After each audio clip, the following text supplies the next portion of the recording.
হে জওয়ান যুবকেরা, আমার আল্লাহর পছন্দ হলো না। একদিন সুলাইমান নবী, ভাইরা আমার একটু টয়লেটে যাবেন, বাথরুমে, সঙ্গীকে বললেন এই নাও আংটিটা রাখো, আংটিটা রাখো। আংটিটা এমন সময় সঙ্গীর হাতে দিয়ে একটু টয়লেটে গেছেন, বাথরুমে গেছেন, আর ওই লক্ষ্য রেখেছিল বদমাইশ জিন। সঙ্গে সঙ্গে ভাই আমার জিন এবং ফারিস্তারা যে কোনো সময় যে কোনো রূপ ধারণ করতে পারে, তবে মনে রাখবেন কোনো শয়তান কোনো জিন আমার নবীর সুরাত ধরতে পারবে না। আমার নবীকে আল্লাহ স্পেশাল বানিয়েছিলেন, ইমামুল আম্বিয়া বানিয়েছিলেন, আমার নবীর সুরাত কেউ কখনো ধরতে পারে না ভাই আমার। কিন্তু বদমাইশ জিনটি সুলাইমান নবীর চেহারা ধরে নিল, ধরে নিয়ে সেই ব্যক্তিকে এসে বলল দাও দাও তাড়াতাড়ি আমার আংটিটা দাও। সুলাইমান নবী এসেছে মনে করে সেই সঙ্গী আংটিটা দিয়ে দিল। দেওয়ার পরই বলল শোনো, বড় একটা ভয়ঙ্কর খবর আমার কাছে আছে, সবাইকে জানিয়ে দাও, সৈন্যদের বলে দাও, সঙ্গী সাথীদের সবাইকে জানিয়ে দাও যে রাজ্যে একজন নকল সুলাইমান বেরিয়েছে, সে আমার ক্ষমতা গ্রহণ করতে চায়, আমার ক্ষমতা নিয়ে নিতে চায়। যদি সে এইভাবে আবার আমার এই সিংহাসনের দিকে লোভ করে, আমার ক্ষমতা কাড়ার জন্য এখানে আসে, আমি খবর পেয়েছি, তাকে তোমরা মেরে ধরে সমুদ্রের কিনারায় ফেলে দিয়ে চলে আসবে। হে তরুণ যুবকেরা, একথা খবর যখন জানতে পারলো, কিছু সময় পরে অরিজিনাল সুলাইমান নবী এসে বললেন কই বাবা আবার আংটিটা দাও। বলে আবার আংটি কিসের, আপনি কে? বলে আমি সুলাইমান। ও বুঝতে পেরেছি নকল সুলাইমান আপনি বেরিয়েছেন।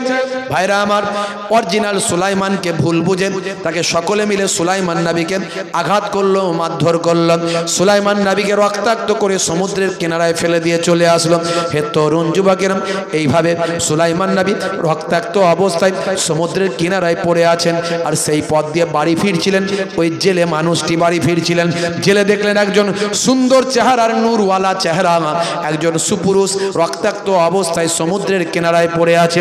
পানি দিলেন, গায়ে মাথায় হাত বোলালেন, একটু জ্ঞানটা ফিরলো, শরীরটা সুস্থ হলো, উঠে বসলেন। সুলাইমান নবীকে ভাই আমার সুলাইমান নবীকে জিজ্ঞাসা করলেন কে বাবা আপনি, কোথায় বাড়ি, কি ঠিকানা, কি নাম? কিছুই সুলাইমান নবী বলতে পারলেন না। তার পূর্বের সমস্ত স্মৃতি আল্লাহ ভুলিয়ে দিলেন, আগে যা কিছু ঘটেছিল সব কিছু তিনি ভুলে গেলেন, সব ভুলে গেলেন। কিন্তু তিনি একটু সুস্থ, চলতে ফিরতে পাচ্ছেন।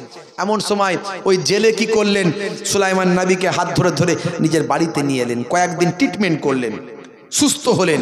কিন্তু পূর্বের কথা কিচ্ছু মনে নাই, কোথায় বাড়ি, কি নাম, কি ঠিকানা কিছুই জানে না। আল্লাহ তার স্মৃতিশক্তি থেকে আগের সব কিছুকে ব্লক করে দিয়েছেন। দেখেছেন, বড় মানুষের বড় শাস্তি, সামান্য ভুল আল্লাহ পছন্দ করবেন না, খুব সাবধান।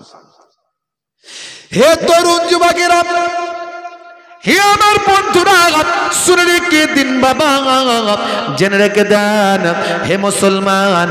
বেশ কিছুদিন, কয়েকদিন থাকার পরে সুলাইমান নবী বড় পরহেজগার মানুষ, বড় আল্লাহর নেক বান্দা, বড় নামাজি, বড় দিনদারি, পরহেজগারি তার মধ্যে এইরকম সুপুরুষ, এরকম জওয়ান মানুষ, তিনি আল্লাহর ইবাদতে মাশগুল। জেলের স্ত্রী বা আমার সুলাইমান নবীর ইবাদত বন্দেগী দেখে বড় পছন্দ হলো। এমন সময় জেলে বললেন বাবা ছেলে, তোমার বাড়ি, নাম, ঠিকানা কিছুই তো বলতে পারছো না, তুমি এখন সুস্থ হয়েছ, আমার একজন লোক লাগবে, আমার মাছ ইদানিং অনেক উঠছে, অনেক ইদানিং আমার জালে অনেক মাছ পড়ছে, আমার একজন লোক লাগবে। যদি আজ থেকে তুমি আমার সঙ্গে চাকরি করো, আমার কাজেতে যোগ দাও, তোমাকে আমি মাসেতে 200 দিরহাম করে দেব, 200 দিরহাম স্বর্ণ মুদ্রা আমি তোমাকে দেব, মাসে মাসে 200 টাকা করে তুমি পাবে। সুলাইমান নবী চিন্তা করলেন আমার ঘর বাড়ি ঠিকানা, পূর্বপুরুষের পরিচয় আমার তো কিছুই মনে নাই, সব ভুলে গেছে, আমি জানি না। ঠিক আছে, এইভাবেই চলুক। সুলাইমান নবী ওই জেলের অ্যাসিস্ট্যান্ট হিসাবে মাছ ধরার কাজে লিপ্ত হয়ে গেলেন। 1 বছর ওদিকে রাজত্ব করছে বদমাইশ জিন, বুঝতে পারছেন? সুলাইমান নবীর চেহারা ধরে রাজত্ব করছে বদমাইশ জিন। হে তরুণ যুবকেরা, রাজ্যের মধ্যে অরাজকতা তৈরি হলো, রাজ্যের মধ্যে অস্থিরতা তৈরি হলো, সমস্ত কিছু সম্পত্তির মাল সম্পদের নিত্য প্রয়োজনীয় জিনিসের দাম বেড়ে গেল, মানুষে মানুষে মারপিট, হানাহানি, খুনোখুনি বেড়ে গেল, অন্যায় অবিচার বেড়ে গেল। মানুষজন চিন্তা করলো এত বছর ধরে সুলাইমান নবী চালিয়েছেন, কত সুন্দর দেশ চলেছে, এখন কি যে হলো সুলাইমান নবী কিছু করছেন না, এত অন্যায় অত্যাচার পাপাচার রাজ্যের মধ্যে হচ্ছে, সুলাইমান নবী তো কোনো ফাইসালা করছেন না, কোনো ব্যবস্থা নিচ্ছেন না, উদ্যোগ নিচ্ছেন না। মানুষজন চিন্তিত হয়ে পড়ল, বিস্মিত হয়ে পড়ল, কি যে হবে কি হবে, এই আহাজারি করতে লাগলো। একটা ভালো জেন ছিল সুলাইমান নবীর ভক্ত, সে চিন্তা করল মানুষের এই আহাজারি শুনতে পেলাম, জানি না সুলাইমান নবী কেন এরকম করছেন, কি ব্যাপার দেখি তো, একটু রাজ দরবারে গিয়ে একটু সুলাইমান নবীর সঙ্গে সাক্ষাৎ করে আসি, একটু খোঁজ খবরটা নিয়ে আসি। একথা চিন্তা করে ভালো জেনটা ভাই আমার রাজ দরবারে গেল।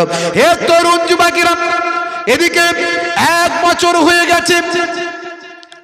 এমন সময় ওই জেলে তার স্ত্রীকে বলছে, হ্যাঁ আমার কন্যার বিবাহ তো দিতে হবে। বলে, হ্যাঁ এরকম ভালো ছেলে চোখের সামনে দেখছি, এর থেকে ভালো ছেলে আর কোথাও পাবো বলে মনে হয় না, এই ছেলের সঙ্গে যদি আমার কন্যার বিবাহ দেওয়া হয় কেমন হবে? স্ত্রী বলল, খুব ভালো হবে, দেখো এই ছেলে আমার মেয়েকে বিবাহ করবে কিনা। সুলাইমান নবীকে জেলে বলল, বাবা তোমার কাছে আমার একটা কথা আছে। বাবা বলে, কি কথা? কি কথা আপনি বলেন চাচাজি, কি কথা বলতে চান? বলে, বাবা তোমার মতো পরহেজগার, তোমার মতো নেক মানুষ, আল্লাহওয়ালা মানুষ, আর আমাদের পরিবার, আমাদের ফ্যামিলি তুমি তো দেখছো আমরা কেমন মানুষ। বলে, চাচাজি আপনারাও বড় নেক মানুষ, ভালো মানুষ, আল্লাহওয়ালা মানুষ। আচ্ছা বাবা একটা কথা বলবো। বলে, কি কথা? বলছে, আচ্ছা বলো তো বাবা, আমাদের পরিবারে আমরা কজন থাকি? না আমাদের পরিবারে মানে আপনাদের এই ঘরে? বলে, হ্যাঁ। বলে, আমরা 3 জন থাকি। বলে, কে কে? বলে, আমি থাকি আর আপনারা 2 চাচা চাচি 2 জন মিলে স্বামী স্ত্রী থাকেন 3 জন। বলে, না না না, হে বাবা ছেলে শুনে রেখে দাও, আর একজন আমার বাড়িতে আছে, সে আর অন্য কেউ নয়, আমার কন্যা, যার চেহারা আজ পর্যন্ত দ্বিতীয় কোনো পর পুরুষ দেখে না, যার আমানতদারি, পরহেজগারি, ইবাদত, সুন্দরী, সব কিছু গুণে সে তার গুণান্বিত, তার গুণ সব দিক থেকে এই রকম একটা সুন্দরী, আমানতদারি, পরহেজগারি একটা কন্যা আমার ঘরে আছে, তার বিবাহে দেওয়ার বয়স হয়েছে, আমি তোমার সঙ্গে বিবাহ দিতে চাই। হে ছেলে তোমাকে বড় আমার ভালো লেগেছে, তুমি কি আমার কন্যাকে বিবাহ করতে চাও? হে তরুণ যুবকেরা, সুলাইমান নবী বললেন, এতগুলো গুণ যার মধ্যে আছে, এই রকম কন্যা পাওয়া তো সৌভাগ্যের ব্যাপার, নিশ্চয় আমি আপনার কন্যাকে বিবাহ করতে রাজি। ভাইরা আমার, তরুণ যুবকেরা 100 স্বর্ণ মুদ্রা দিয়ে জেলে বললেন, যাও বাবা, যাও বাবা ছেলে, তুমি যাও বাজার থেকে বিবাহের পোশাক আশাক যা কিছু লাগে সব কিনে নিয়ে আসো। বিবাহ হয়ে গেল, শাদী বিয়ে হয়ে গেল। হে তরুণ যুবকেরা, হে আমার মুরব্বিয়ানেরা, নতুন জামাইকে নিয়ে জামাই শ্বশুর আবার 2 জন মিলে মাছ ধরতে গেলেন। ওদিকে ভাই আমার ভালো জেনটা দরবারে গিয়ে দেখেন, সর্বনাশ, সুলাইমান নবীর সিংহাসনে সুলাইমান নবী সেজে যে বসে আছে, সে একটা শয়তান জিন। এমন সময় ভালো জিনটা শক্তিশালী ছিল, শয়তান জিনকে তাড়া করলো। সর্বনাশ, এই বিয়াদব, তুই সুলাইমান নবীর পোশাক ড্রেস পরে সুলাইমান নবীর চেহারা ধরে সেই আংটি চুরি করে তুই বসে আছিস। ভাই আমার বদমাইশ জিনটা ধরা পড়ে যাওয়ার ভয়ে ছুটতে শুরু করলো, উড়ে উড়ে চলতে লাগলো। সমুদ্রের উপর দিয়ে যেতে যেতে আল্লাহর কুদরতি ক্ষমতা তার আঙুল থেকে আংটিটা সমুদ্রের পানিতে পড়ে গেল। সমুদ্রের পানিতে পড়ার সঙ্গে সঙ্গে একটা বড় মাছ ছিল, ভাই আমার খাবার খেতে গিয়ে সেই মাছটা আংটিটা খেয়ে ফেলল। সবই আল্লাহর শিক্ষা, আল্লাহর কুদরতি শিক্ষা, শিক্ষা দিচ্ছেন আল্লাহ। হে তরুণ যুবকেরা, হে আমার বন্ধুরা, শুনে রেখে দিন বাবা, জেনে রেখে দেন। এমন সময় জামাই শ্বশুর আবার মাছ ধরতে গেলেন। নতুন বিবাহের পরে সুলাইমান নবী সঙ্গে শ্বশুরের সঙ্গে মাছ ধরতে গেলেন। আজকে মাছ অন্য দিনের থেকে আরো বেশি পড়ল, এত মাছ পড়ল। শ্বশুর অবাক হয়ে গেলেন, চিন্তা করলো, আল্লাহ এই ছেলে যবে থেকে আমার ঘরে এসেছেন তবে থেকে আমার ঘরে মাছ ধরা বেড়ে গেছে, আমার ইনকাম রুজি রুটিতে বরকত হয়েছে, আমার সংসারে শান্তি বিরাজ করছে। আজকে বিবাহ হওয়ার পরে আরো বেশি মাছ আমার নৌকায় উঠেছে, আমার জালে আরো বেশি মাছ উঠেছে। জানি না এটা কোন ছেলে, পরিচয় জানি না, চিনি না, কোথায় বাড়ি কি নাম, কিন্তু এই ছেলে বড় আল্লাহওয়ালা পরেশগার। এই ছেলের তুলনা হয় না। যেদিন থেকে আমার ঘরে এসেছে সেদিন থেকে শুধু বরকত আর বরকত হয়। এ তরুণ যুবকেরা, হে আমার বন্ধুরা, এই মাছগুলো এবারে যে উঠেছে এর মধ্যে সেই বড় মাছটা উঠেছে। এবার জালেতে সেই বড় মাছটা উঠেছে। সুলাইমান নবীর শ্বশুর চিন্তা করলেন, এত মাছ আমি কি করব, সব বিক্রি করে দিই। বড় মাছটা চিন্তা করলেন, আমার নতুন জামাইকে তো আমি গরিব মানুষ, ভালো কিছু উপহার দিতে পারিনি, ভালো কিছু খাওয়াতেও পারিনি। আমি একজন জেলে মানুষ, বড় মাছটাকে বাড়ি নিয়ে যাই। সব মাছগুলো বিক্রি করলেন, বড় মাছটা বাড়ি নিয়ে গিয়ে মেয়ের হাতে দিলেন, দিয়ে বললেন, মারে মা, আমার নতুন জামাইকে ভালো করে খাওয়াতে পারি না, ভালো কিছু দিতে পারি না, এই নিয়ে একটা বড় মাছ নিয়ে এসেছি আজকে। এই মাছটা তুই নিজে হাতে রান্না করে তোর স্বামীকে, আমার জামাইকে ভালো করে আপ্যায়ন করে খাওয়া। হে তরুণ যুবকেরা, ওই মহিলা মাছটা যখন কাটতে কাটতে দেখে আল্লাহর কুদরতি আংটিটা ভাই আমার মাছের পেট থেকে বের হয়ে গেছে। ওই মেয়ে চিন্তা করলো, এত সুন্দর আংটি, এ তো অলৌকিক আংটি, এই আংটি তো জীবনে কোনোদিন চোখে দেখিনি। কি সুন্দর, এরকম আংটি আমার চোখে পড়ে না। আহারে, আমার স্বামীকে তো আমি উপহার দেওয়ার মতো কিছু নাই, আমি গরিব মানুষের মেয়ে। আহা, এক কাজ করি, এই আংটিটা আজকে আমি আমার স্বামীকে উপহার দেব। জোরে হবে না? হে তরুণ যুবকেরা, হে আমার বন্ধুরা, শুনে রেখে দিন বাবা, জেনে রেখে দেন, খাবার দাবারের ব্যবস্থা করা হয়েছে, আপ্যায়ন হয়েছেন, স্বামীকে প্রাণ ভরে খাওয়াচ্ছে তার স্ত্রী, বড় মাছ দিয়ে খাওয়াচ্ছেন। খাওয়ার সময় বলে, তোমার হাতটা দেখি। হে আমার প্রিয়তম স্বামী, আপনি গরিবের কন্যা, জেলের কন্যা, আমার আপনাকে উপহার দেওয়ার মতো তেমন কিছু না হয়, কি উপহার আপনাকে দেব? আল্লাহর কুদরতি ক্ষমতায় আমি একটা জিনিস পেয়েছি, এই যে মাছটা আপনাকে খাওয়াচ্ছি, এই মাছের পেট থেকে একটা আংটি আমি পেয়েছি, এই আংটিটা আমি আপনাকে পরিয়ে আপনাকে উপহার দিতে চাই। এমন সময় সুলাইমান নবী হাতটা পেতেছেন, ওই আল্লাহর মুজিজাওয়ালা অলৌকিক আংটিটা তার হাতের আঙুলে পরিয়ে দেওয়া হয়েছে। দেওয়ার সঙ্গে সঙ্গে সুলাইমান নবীর পূর্বের সমস্ত ঘটনা স্মৃতি সব ফিরে চলে আসে। বাদশাহী ক্ষমতা সুলাইমান নবী তৎক্ষণাৎ ফিরে পান। সুলাইমান নবী তখনই মনে পড়ে, আরে বাপ, আমি তো বাদশাহ। আংটি হাতে দেওয়ার সঙ্গে সঙ্গেই সব কিছু মনে পড়ে গেছে, আর সব ক্ষমতা, সেই শরীরে সেই রকম শক্তি, পাওয়ার, সেই মনোবল, সেই সতেজতা সব চলে, আরে আমি তো বাদশাহ, আমি এখানে কেন? আল্লাহর কাছে সিজদায় পড়েছে, আল্লাহ, আল্লাহ, তুমি আমাকে কোথায় নিয়ে এলে? তুমি কোথায় নিয়ে এলে? তোমাকে এইভাবে কোথায় নিয়ে এলে? আল্লাহ, মনে পড়ে গেছে, আমি একটা জেলের মেয়ের চিঠিকে ছিঁড়ে দিয়েছিলাম, সে আমাকে বিবাহ করতে চেয়েছিল, সে বলেছিল আপনার পছন্দ মতো 4টে গুণই আমার মধ্যে আছে, কিন্তু আমি একজন জেলের মেয়ে, আমি তখন জেলের মেয়ে বলে ছিঁড়ে দিয়েছিলাম। আহারে, সেই ছিঁড়ে দেওয়াটা আমার আল্লাহ পছন্দ করেননি। আমাকে ওই জেলের মেয়ে দোয়া চেয়েছিল, আল্লাহ, হয় তুমি সুলাইমান নবীকে এই ধনী অবস্থায় আমাকে তার সঙ্গে বিবাহ করিয়ে দাও, আর না হলে সেটা যদি না হয় তাকে গরিব বানিয়ে আমার সঙ্গে বিবাহ দাও। আরে সেই মহিলা বলেছিল, সেই মহিলার দোয়া কবুল করে আল্লাহ আমাকে জেলের বাড়িতে গরিব অবস্থায় পাঠিয়ে জেলের মেয়েকে আমার স্ত্রী হিসাবে বরণ করিয়ে দিয়েছেন। ভাই আমার, সুলাইমান নবী আল্লাহর দরবারে সিজদায় পড়ে গেলেন, স্ত্রীকে নিয়ে রাজ দরবারে গেলেন। আবার সমস্ত মানুষ চিনতে পারল, সুলাইমান নবী আবার বাদশাহী শুরু করলেন। ভাইরা আমার, এইখান থেকে আমার আলোচনায় এটাই উঠে এলো, কোন রকম অহমিকা, সামান্য তাকাব্বর আমাদের জীবনকে বদলে দিতে পারে। আমার আপনাকে আল্লাহ রাব্বুল আলামিন ধ্বংস করে দিতে পারেন, নবীদের পর্যন্ত ছাড় দেননি। বন্ধুরা আমার, তরুণ যুবকেরা আমার, আপনার ইবাদত, আপনার নামাজ, আপনার তেলাওয়াত, আপনার জিকির, আপনার ফিকির যতটা আছে যেন সেটা নষ্ট না হয়ে যায়, এটা বেশি বেশি মাথায় রাখবেন। সঞ্চয় যা করবেন, যেটা সঞ্চয় করেছেন সেটা যেন বরবাদ না হয়, এটা আগে ভাববেন। মুসলমান, আপনাদের কাছে আমার আজকের এটুকুই আলোচনা, আর লম্বা চওড়া নয়। বিদায় নেব, ঠান্ডার রাত, অনেক কথা অনেক আলোচনা ছিল, লম্বা চওড়া নয়। একটা ওয়াকিয়ার মাধ্যমে আমি দুটো কথা আলোচনা করলাম, একটা কোরআনের দলিল দিয়ে আপনাদের মাঝখানে বোঝানোর চেষ্টা করলাম। কোরআন সত্য, আল্লাহ সত্য, রাসূল সত্য। সেই আল্লাহ রাব্বুল আলামিনকে আপনি মন প্রাণ দিয়ে বিশ্বাস করুন, আল্লাহর নির্দেশনাগুলো মানুন, কোরআন মাজিদকে বিশ্বাস করুন, কোরআন মাজিদ পড়ার চেষ্টা করুন, কোরআন মাজিদের তাফসীরগুলো পড়ুন, আর রাসূলের সুন্নতকে ফলো করুন, দয়ার নবীকে ভালোবাসুন, সব কিছুর থেকে বেশি দয়ার নবীকে ভালোবাসুন। দয়ার নবীকে আপনাকে আমাকে চিনিয়েছেন আমার আপনার মুজাদ্দিদুজ জামান পীর আবু বকর সিদ্দিক রাহমাতুল্লাহ আলাইহি।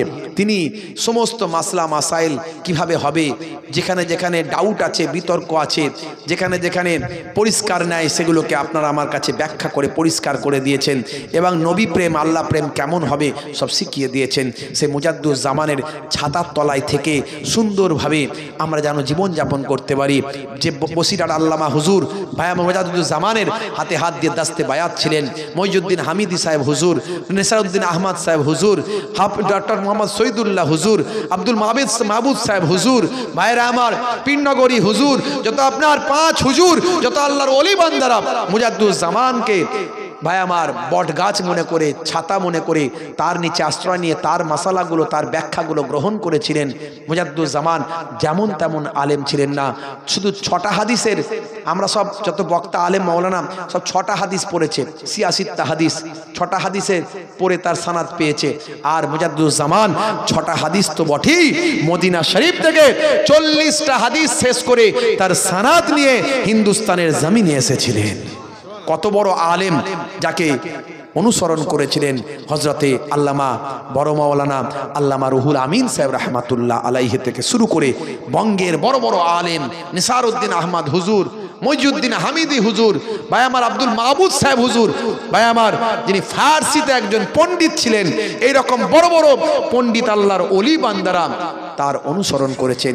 সেই মুজাদ্দুজ জামানের দেখানো পথে যেন চলতে পারি, তার ব্যাখ্যাগুলো গ্রহণ করতে পারি। আখেরি জামানায় কত ধরনের মাওলানা বেরোচ্ছে, শুনলে মাথা খারাপ হয়ে যাবে। আমার কাছে অনেকগুলো আছে, বুঝতে পারছেন ভাইরা আমার, তরুণ যুবকেরা আমার, কতগুলো শোনাবো, এক ধার থেকে শোনালে অনেকগুলো শোনাতে পারি। আজ আমি শোনাবো না, আর একটা শোনালাম, আরও অনেক এর আগে শুনিয়েছি। ভাইরা আমার, আখেরি জামানা, কোনো দিকে কান নাক দেবেন না, চোখ দেবেন না, যে যা বলছে বলুক গে যাক। যদি কোনো বিতর্কিত বক্তব্য চলে আসে, ওই ওয়াজটা শোনার দরকার নাই, শুনলেও ওই কথাটাকে বিশ্বাস করবেন না। কারণ আমরা মুজাদ্দুজ জামানকে বিশ্বাস করি, আমরা বসিরহাট আল্লামা হুজুরকে বিশ্বাস করি, আমরা পীরনগরী হুজুরকে বিশ্বাস করি, 5 হুজুর কেবলাকে বিশ্বাস করি। আমরা সেই আকীদার উপর চলবো।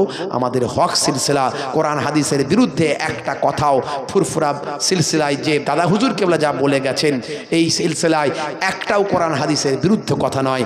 আখেরি জামানায় অনেক ফিতনা চলছে, ওর বিরুদ্ধে ওর বিরুদ্ধে, এ ওকে বলছে বাজে কথা, ওকে বলতে বাজে কথা, এক বক্তা আর এক বক্তাকে কটূক্তি করছে, এক মাওলানা আর এক মাওলানার বিরুদ্ধে বলছে, এমনকি গালমন্দও দিয়ে দিচ্ছে।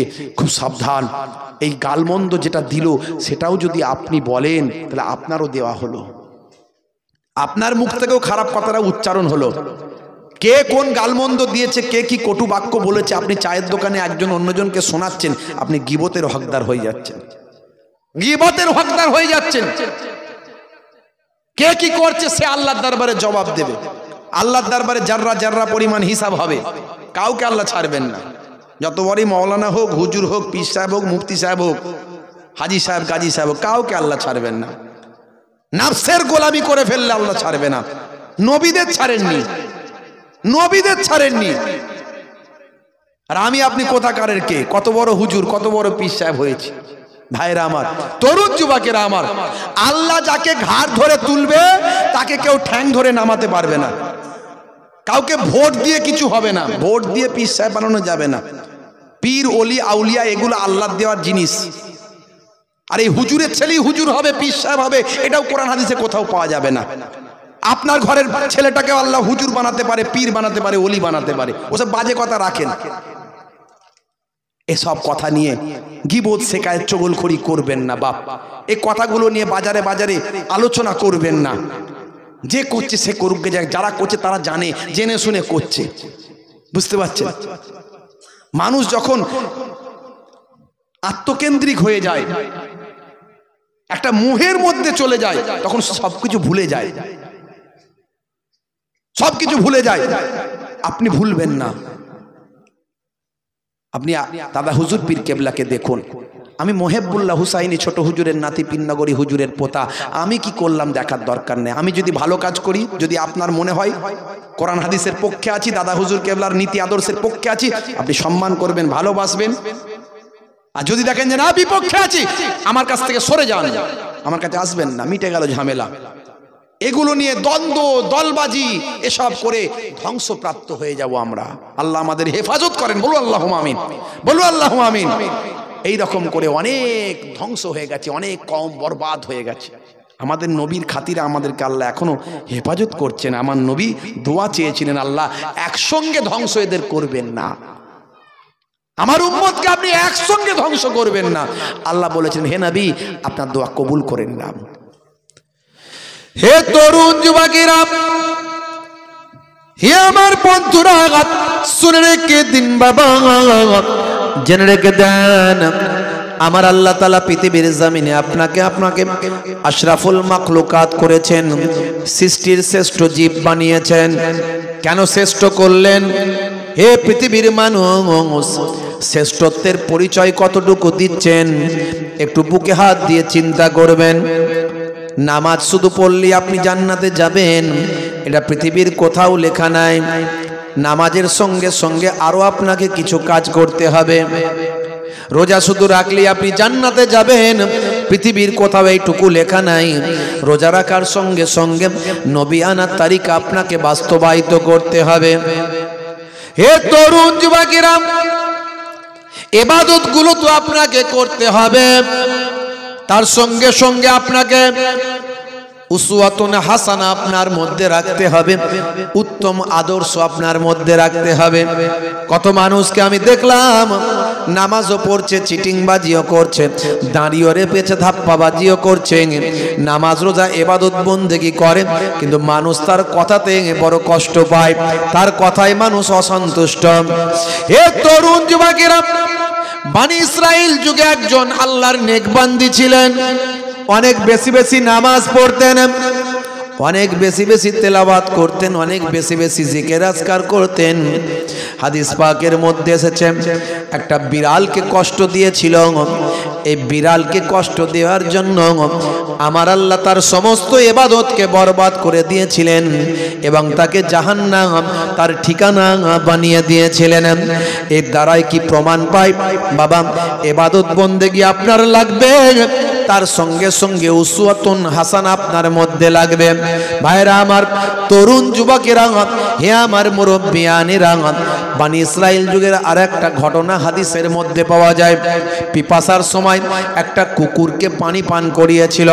12 বছর ধরে গুনাহ করেছিল, 12 বছর ধরে পাপ কাজে ওই মহিলা লিপ্ত ছিল, কিন্তু পিপাসার সময় একটা কুকুরকে পানি পান করিয়েছিল। এই কাজটা আল্লাহর বড় ভালো লেগেছিল। আমার আল্লাহ তাআলা এই ছোট কাজটার বিনিময়ে ওই মহিলার 12 বছরের গুনাহকে ক্ষমা করেছিলেন। বন্ধুরা আমার, তরুণ যুবকেরা আমার, ইসলামটা আপনাকে আমাকে বুঝতে হবে, উসওয়াতুন হাসানাটা বুঝতে হবে। ভাইরা আমার, উত্তম আদর্শটা বুঝতে হবে। এতক্ষণ ধরে ওয়াজ করছিলেন, ওয়াজ শুনছিলেন, নবীর আখলাক কেমন ছিল, খলিফাদের আখলাক কেমন ছিল, কিছুটা আপনাদের ধারণা তৈরি হয়েছে।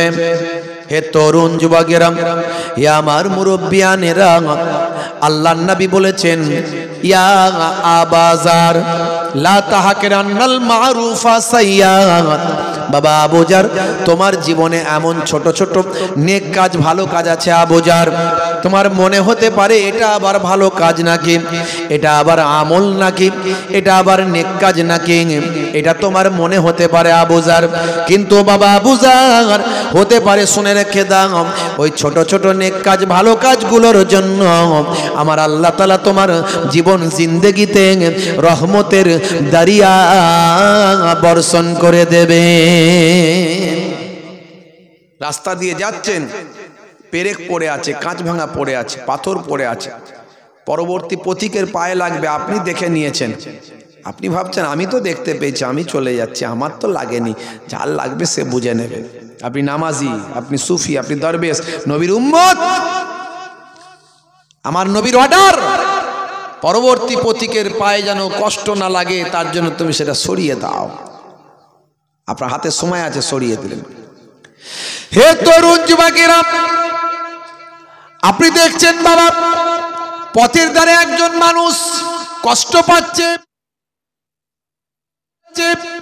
আপনার হাতে সময় আছে, হাতে যদি সময়ও না থাকে সময় বের করে তার কষ্ট লাঘব করার চেষ্টা করুন।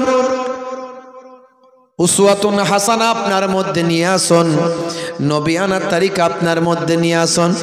হে তরুণ যুবকেরা, ছোটদের সঙ্গে যখন আপনি মিশবেন, বাচ্চাদের সঙ্গে বাচ্চাদের মতো মিশুন, বাচ্চাদেরকে ভালোবাসুন, বাচ্চাদেরকে স্নেহ করুন, বাচ্চারা যেন আপনার কাছে সহজে আসে, আপনার কাছে যেন ভয় না পায়। আবার বড়দের সঙ্গে যখন মিশবেন, আপনার বুজুর্গ ব্যক্তিদের যখন পাবেন তখন শ্রদ্ধা করুন, সম্মান করুন, কারণ আপনার থেকে তিনি বয়সে বড়, এই বয়সে বড় হওয়ার কারণে তাকে সম্মান করুন। আল্লাহর নবী বুজুর্গদের সম্মান করতে শিখিয়েছেন, নবীর আদর্শ। দয়ার নবী বলেন যে ছোটদের স্নেহ করে না, বড়দের সম্মান করে না, সে আমি নবী আমার দলভুক্ত নয়। বুঝতে পারছেন? উসওয়াতুন হাসানা আমার নবীর মধ্যে ছিল, সে আদর্শকে নিয়ে আসুন। হে তরুণ যুবকেরা, অহমিকা বোধকে ত্যাগ করতে হবে। আত্মগরিমা, আত্ম অহমিকা, আমি অমুক, আমি তমুক, আমি এই, আমি সেই, আমি নেতা, আমি মন্ত্রী, আমি হুজুর, আমি মাওলানা, আমি পীর সাহেব, আমি ডাক্তার, আমি ইঞ্জিনিয়ার, আমি ধনী, আমি ব্যবসায়ী, এই আত্মগরিমা, আত্ম অহংকার, তাকাব্বুরি যেন আপনার মধ্যে না থাকে। হে তরুণ যুবকেরা, আমার আল্লাহ কোরআন মাজিদের মধ্যে জানিয়ে যান, ইন্নাল্লাহা লা ইউহিব্বুল মুতাকাব্বিরিন, আমার আল্লাহ তাকাব্বুর করাকে, তাকাব্বুরকারীকে, অহংকারীকে আমার আল্লাহ মোটেও পছন্দ করেন না। হে তরুণ যুবকেরা, হে আমার মুরব্বিয়ানেরা, আপনাকে একজন সাধারণ মানুষ, সহজ সরল মানুষ হিসাবে নিজেকে আমিত্বকে নষ্ট করতে হবে। আমার আমিত্ব বলে কিছু না হয়, আমি একজন সহজ সরল একজন মানুষ হিসাবে বাস্তবায়িত করব নিজের জীবনকে। এই প্রেক্ষাপট, এই বাস্তবতা যদি আপনি তৈরি করতে পারেন, এটা আমার আল্লাহ বড় পছন্দ করেন। আপনার অহমিকা, তাকাব্বুর আল্লাহ পছন্দ করেন না। হে তরুণ যুবকেরা, হে আমার মুরব্বিয়ানেরা, হে মুসলমান, ইসলামের নীতি আদর্শটা আপনাকে আমাকে বুঝতে হবে। নবিয়ানা তারিকা, নবিয়ানা আখলাকটা আমার আপনার মধ্যে বুঝতে হবে। হে জওয়ান যুবকেরা, হে আমার বন্ধুরা, হযরত নবী সুলাইমান আলাইহিস সালাম, ভাইরা আমার, সুলাইমান নবীর হাতে একটা আংটি ছিল, আংটি। এই আংটিতে আল্লাহ এমন মুজিজা দিয়েছিলেন, এমন আল্লাহ কুদরতি শক্তি দিয়েছিলেন, সুলাইমান নবী হাতে যখন পরে থাকতেন, সে হাতের আংটির কারণে সমস্ত বিশ্ব তার কন্ট্রোলে থাকত। সুলাইমান নবী এমনই একজন বাদশাহ, ভাই আমার, চারজনের মধ্যে একজন এমন বাদশাহ যিনি সারা পৃথিবীতে ভাই আমার রাজত্ব করেছিলেন। সেই সুলাইমান নবীকে আল্লাহ এমন ক্ষমতা দিয়েছিলেন, এমন শক্তি দিয়েছিলেন, সুলাইমান নবীকে আল্লাহ বলেছিলেন, নবী সুলাইমান, আমি তোমাকে তোমাকে দুটোর মধ্যে একটা দেব, হয় তোমাকে আমি এলেম দেব, না হলে তোমাকে আমি রাজ্য দেব, বলো তুমি এই দুটোর মধ্যে কি চাও? সুলাইমান নবী বলেছিলেন, যদি আমি রাজ্য নিই লোকে আমাকে বাদশা বলে সম্মান করবে, রেসপেক্ট করবে, আর যদি আমি এলেম না জানি তাহলে যিনি দেনেওয়ালা সে আমার মাবুদ আল্লাহ কি তো চিনতে পারবো না। সুলাইমান নবী বলেছিলেন, মাবুদ গো, আমার রাজ্য চাই না, তার পরিবর্তে এলেম চাই, বিদ্যা চাই, জ্ঞান চাই, এমন জ্ঞান, এমন এলেম, এমন বিদ্যা দাও যাতে আমি আমার প্রভু, আমি আমার আল্লাহ তোমাকে চিনতে পারি। আল্লাহ পছন্দ করলেন সুলাইমান নবীর এই সরলতা, নম্রতা আল্লাহ পছন্দ করলেন। আমার আল্লাহ রাজি হয়ে গেলেন সুলাইমান নবীর উপর। ভাইরা আমার, তরুণ যুবকেরা আমার, হে আমার মুরব্বিয়ানেরা, শুনে রেখে দিন বাবা, জেনে রেখে দেন হে মুসলমান, আমার আল্লাহ বললেন, নবী সুলাইমান, তোমাকে আমি তোমার উপর খুশি হলাম, আমি রাজি হয়ে গেলাম, তোমাকে আমি দুটোই দিলাম, যাও আমি তোমাকে এমন এলেম দিলাম, এমন বিদ্যা দিলাম যে তুমি শুধু মানুষের ভাষা নয়, সমস্ত জীবকুলের ভাষা, সমস্ত পশু পাখির ভাষা, সমস্ত জিনজিন্নাতের ভাষা, সব কিছুর ভাষা, সব কিছুর জ্ঞান আমি আল্লাহ তোমাকে দান করে দিলাম। এটা হলো তোমার জ্ঞান, আমি আল্লাহ এমন তোমাকে দিলাম যে জ্ঞান এই জামানায় আমি আর কাউকে দিই না। হে নবী সুলাইমান, 2 নাম্বার হলো তোমাকে আমি রাজত্ব দিলাম, বাদশাহী দিলাম, এমন রাজত্ব দিলাম, এমন বাদশাহী দিলাম, তোমার কথা মানুষ তো শুনবে, তোমার কথা পশু পাখিও শুনবে, তোমার কথা জিন জিন্নাতিরা শুনবে, তুমি হাওয়া বাতাস সমস্ত বিশ্বকুলের উপর তুমি রাজত্ব করতে পারবে। সুলাইমান নবীর হাতে আল্লাহ একটা আংটি দিলেন, এই আংটিটা হলো মুজিজা আংটি। এই আংটিটার দ্বারাই আল্লাহ সুলাইমান নবীকে দিয়ে, এই আংটি দিয়ে আল্লাহ পৃথিবীকে কন্ট্রোল করাতেন। ভাইরা আমার, তরুণ যুবকেরা আমার, হে আমার মুরব্বিয়ানেরা, শুনে রেখে দিন বাবা, জেনে রেখে দেন হে মুসলমান, আমার আল্লাহ তাআলা সুলাইমান নবীর হাতে আংটি দিলেন। এই আংটির মুজিজা, অলৌকিক শক্তি ছিল বিরাট। এই আংটির ওসিলায় সুলাইমান নবীকে দিয়ে আল্লাহ গোটা পৃথিবীকে কন্ট্রোল করাতেন। জিন বা আমার জিন্নাতেরা সব সুলাইমান নবীর কন্ট্রোলের মধ্যে ছিল। একটা বদমাইশ জিন সব সময় লক্ষ্য করত সুলাইমান নবী কখন আংটিটা খুলবেন, সেই আংটিটা পরে আমি সুলাইমান নবীর রূপ ধরে সারা পৃথিবীতে আমি রাজত্ব করব। একজন বদমাইশ জিন সে এই ধান্দায় থাকতো সব সময়, কখন সুলাইমান নবী আংটি খুলবে আর আমি আংটিটা ঝেড়ে নেব। বুঝতে পারছেন? এমন লোক আছে না নাই? সুযোগ পেলে টাকা যাচ্ছ কোথায়, বন্ধু যেতায়, আসবে কবে, ঝগড়া যাবে, আপনি টাকা দিয়ে দেখবেন বিরাট বন্ধুত্ব। 10 জন বন্ধুকে ধার দেবেন, দেখবেন কজন ঠিক টাইমে ফেরত দিচ্ছে। এত বন্ধুত্ব সব শেষ। বুঝতে পারছেন? কিছু লোক ঝাড়ু পাটি আছে।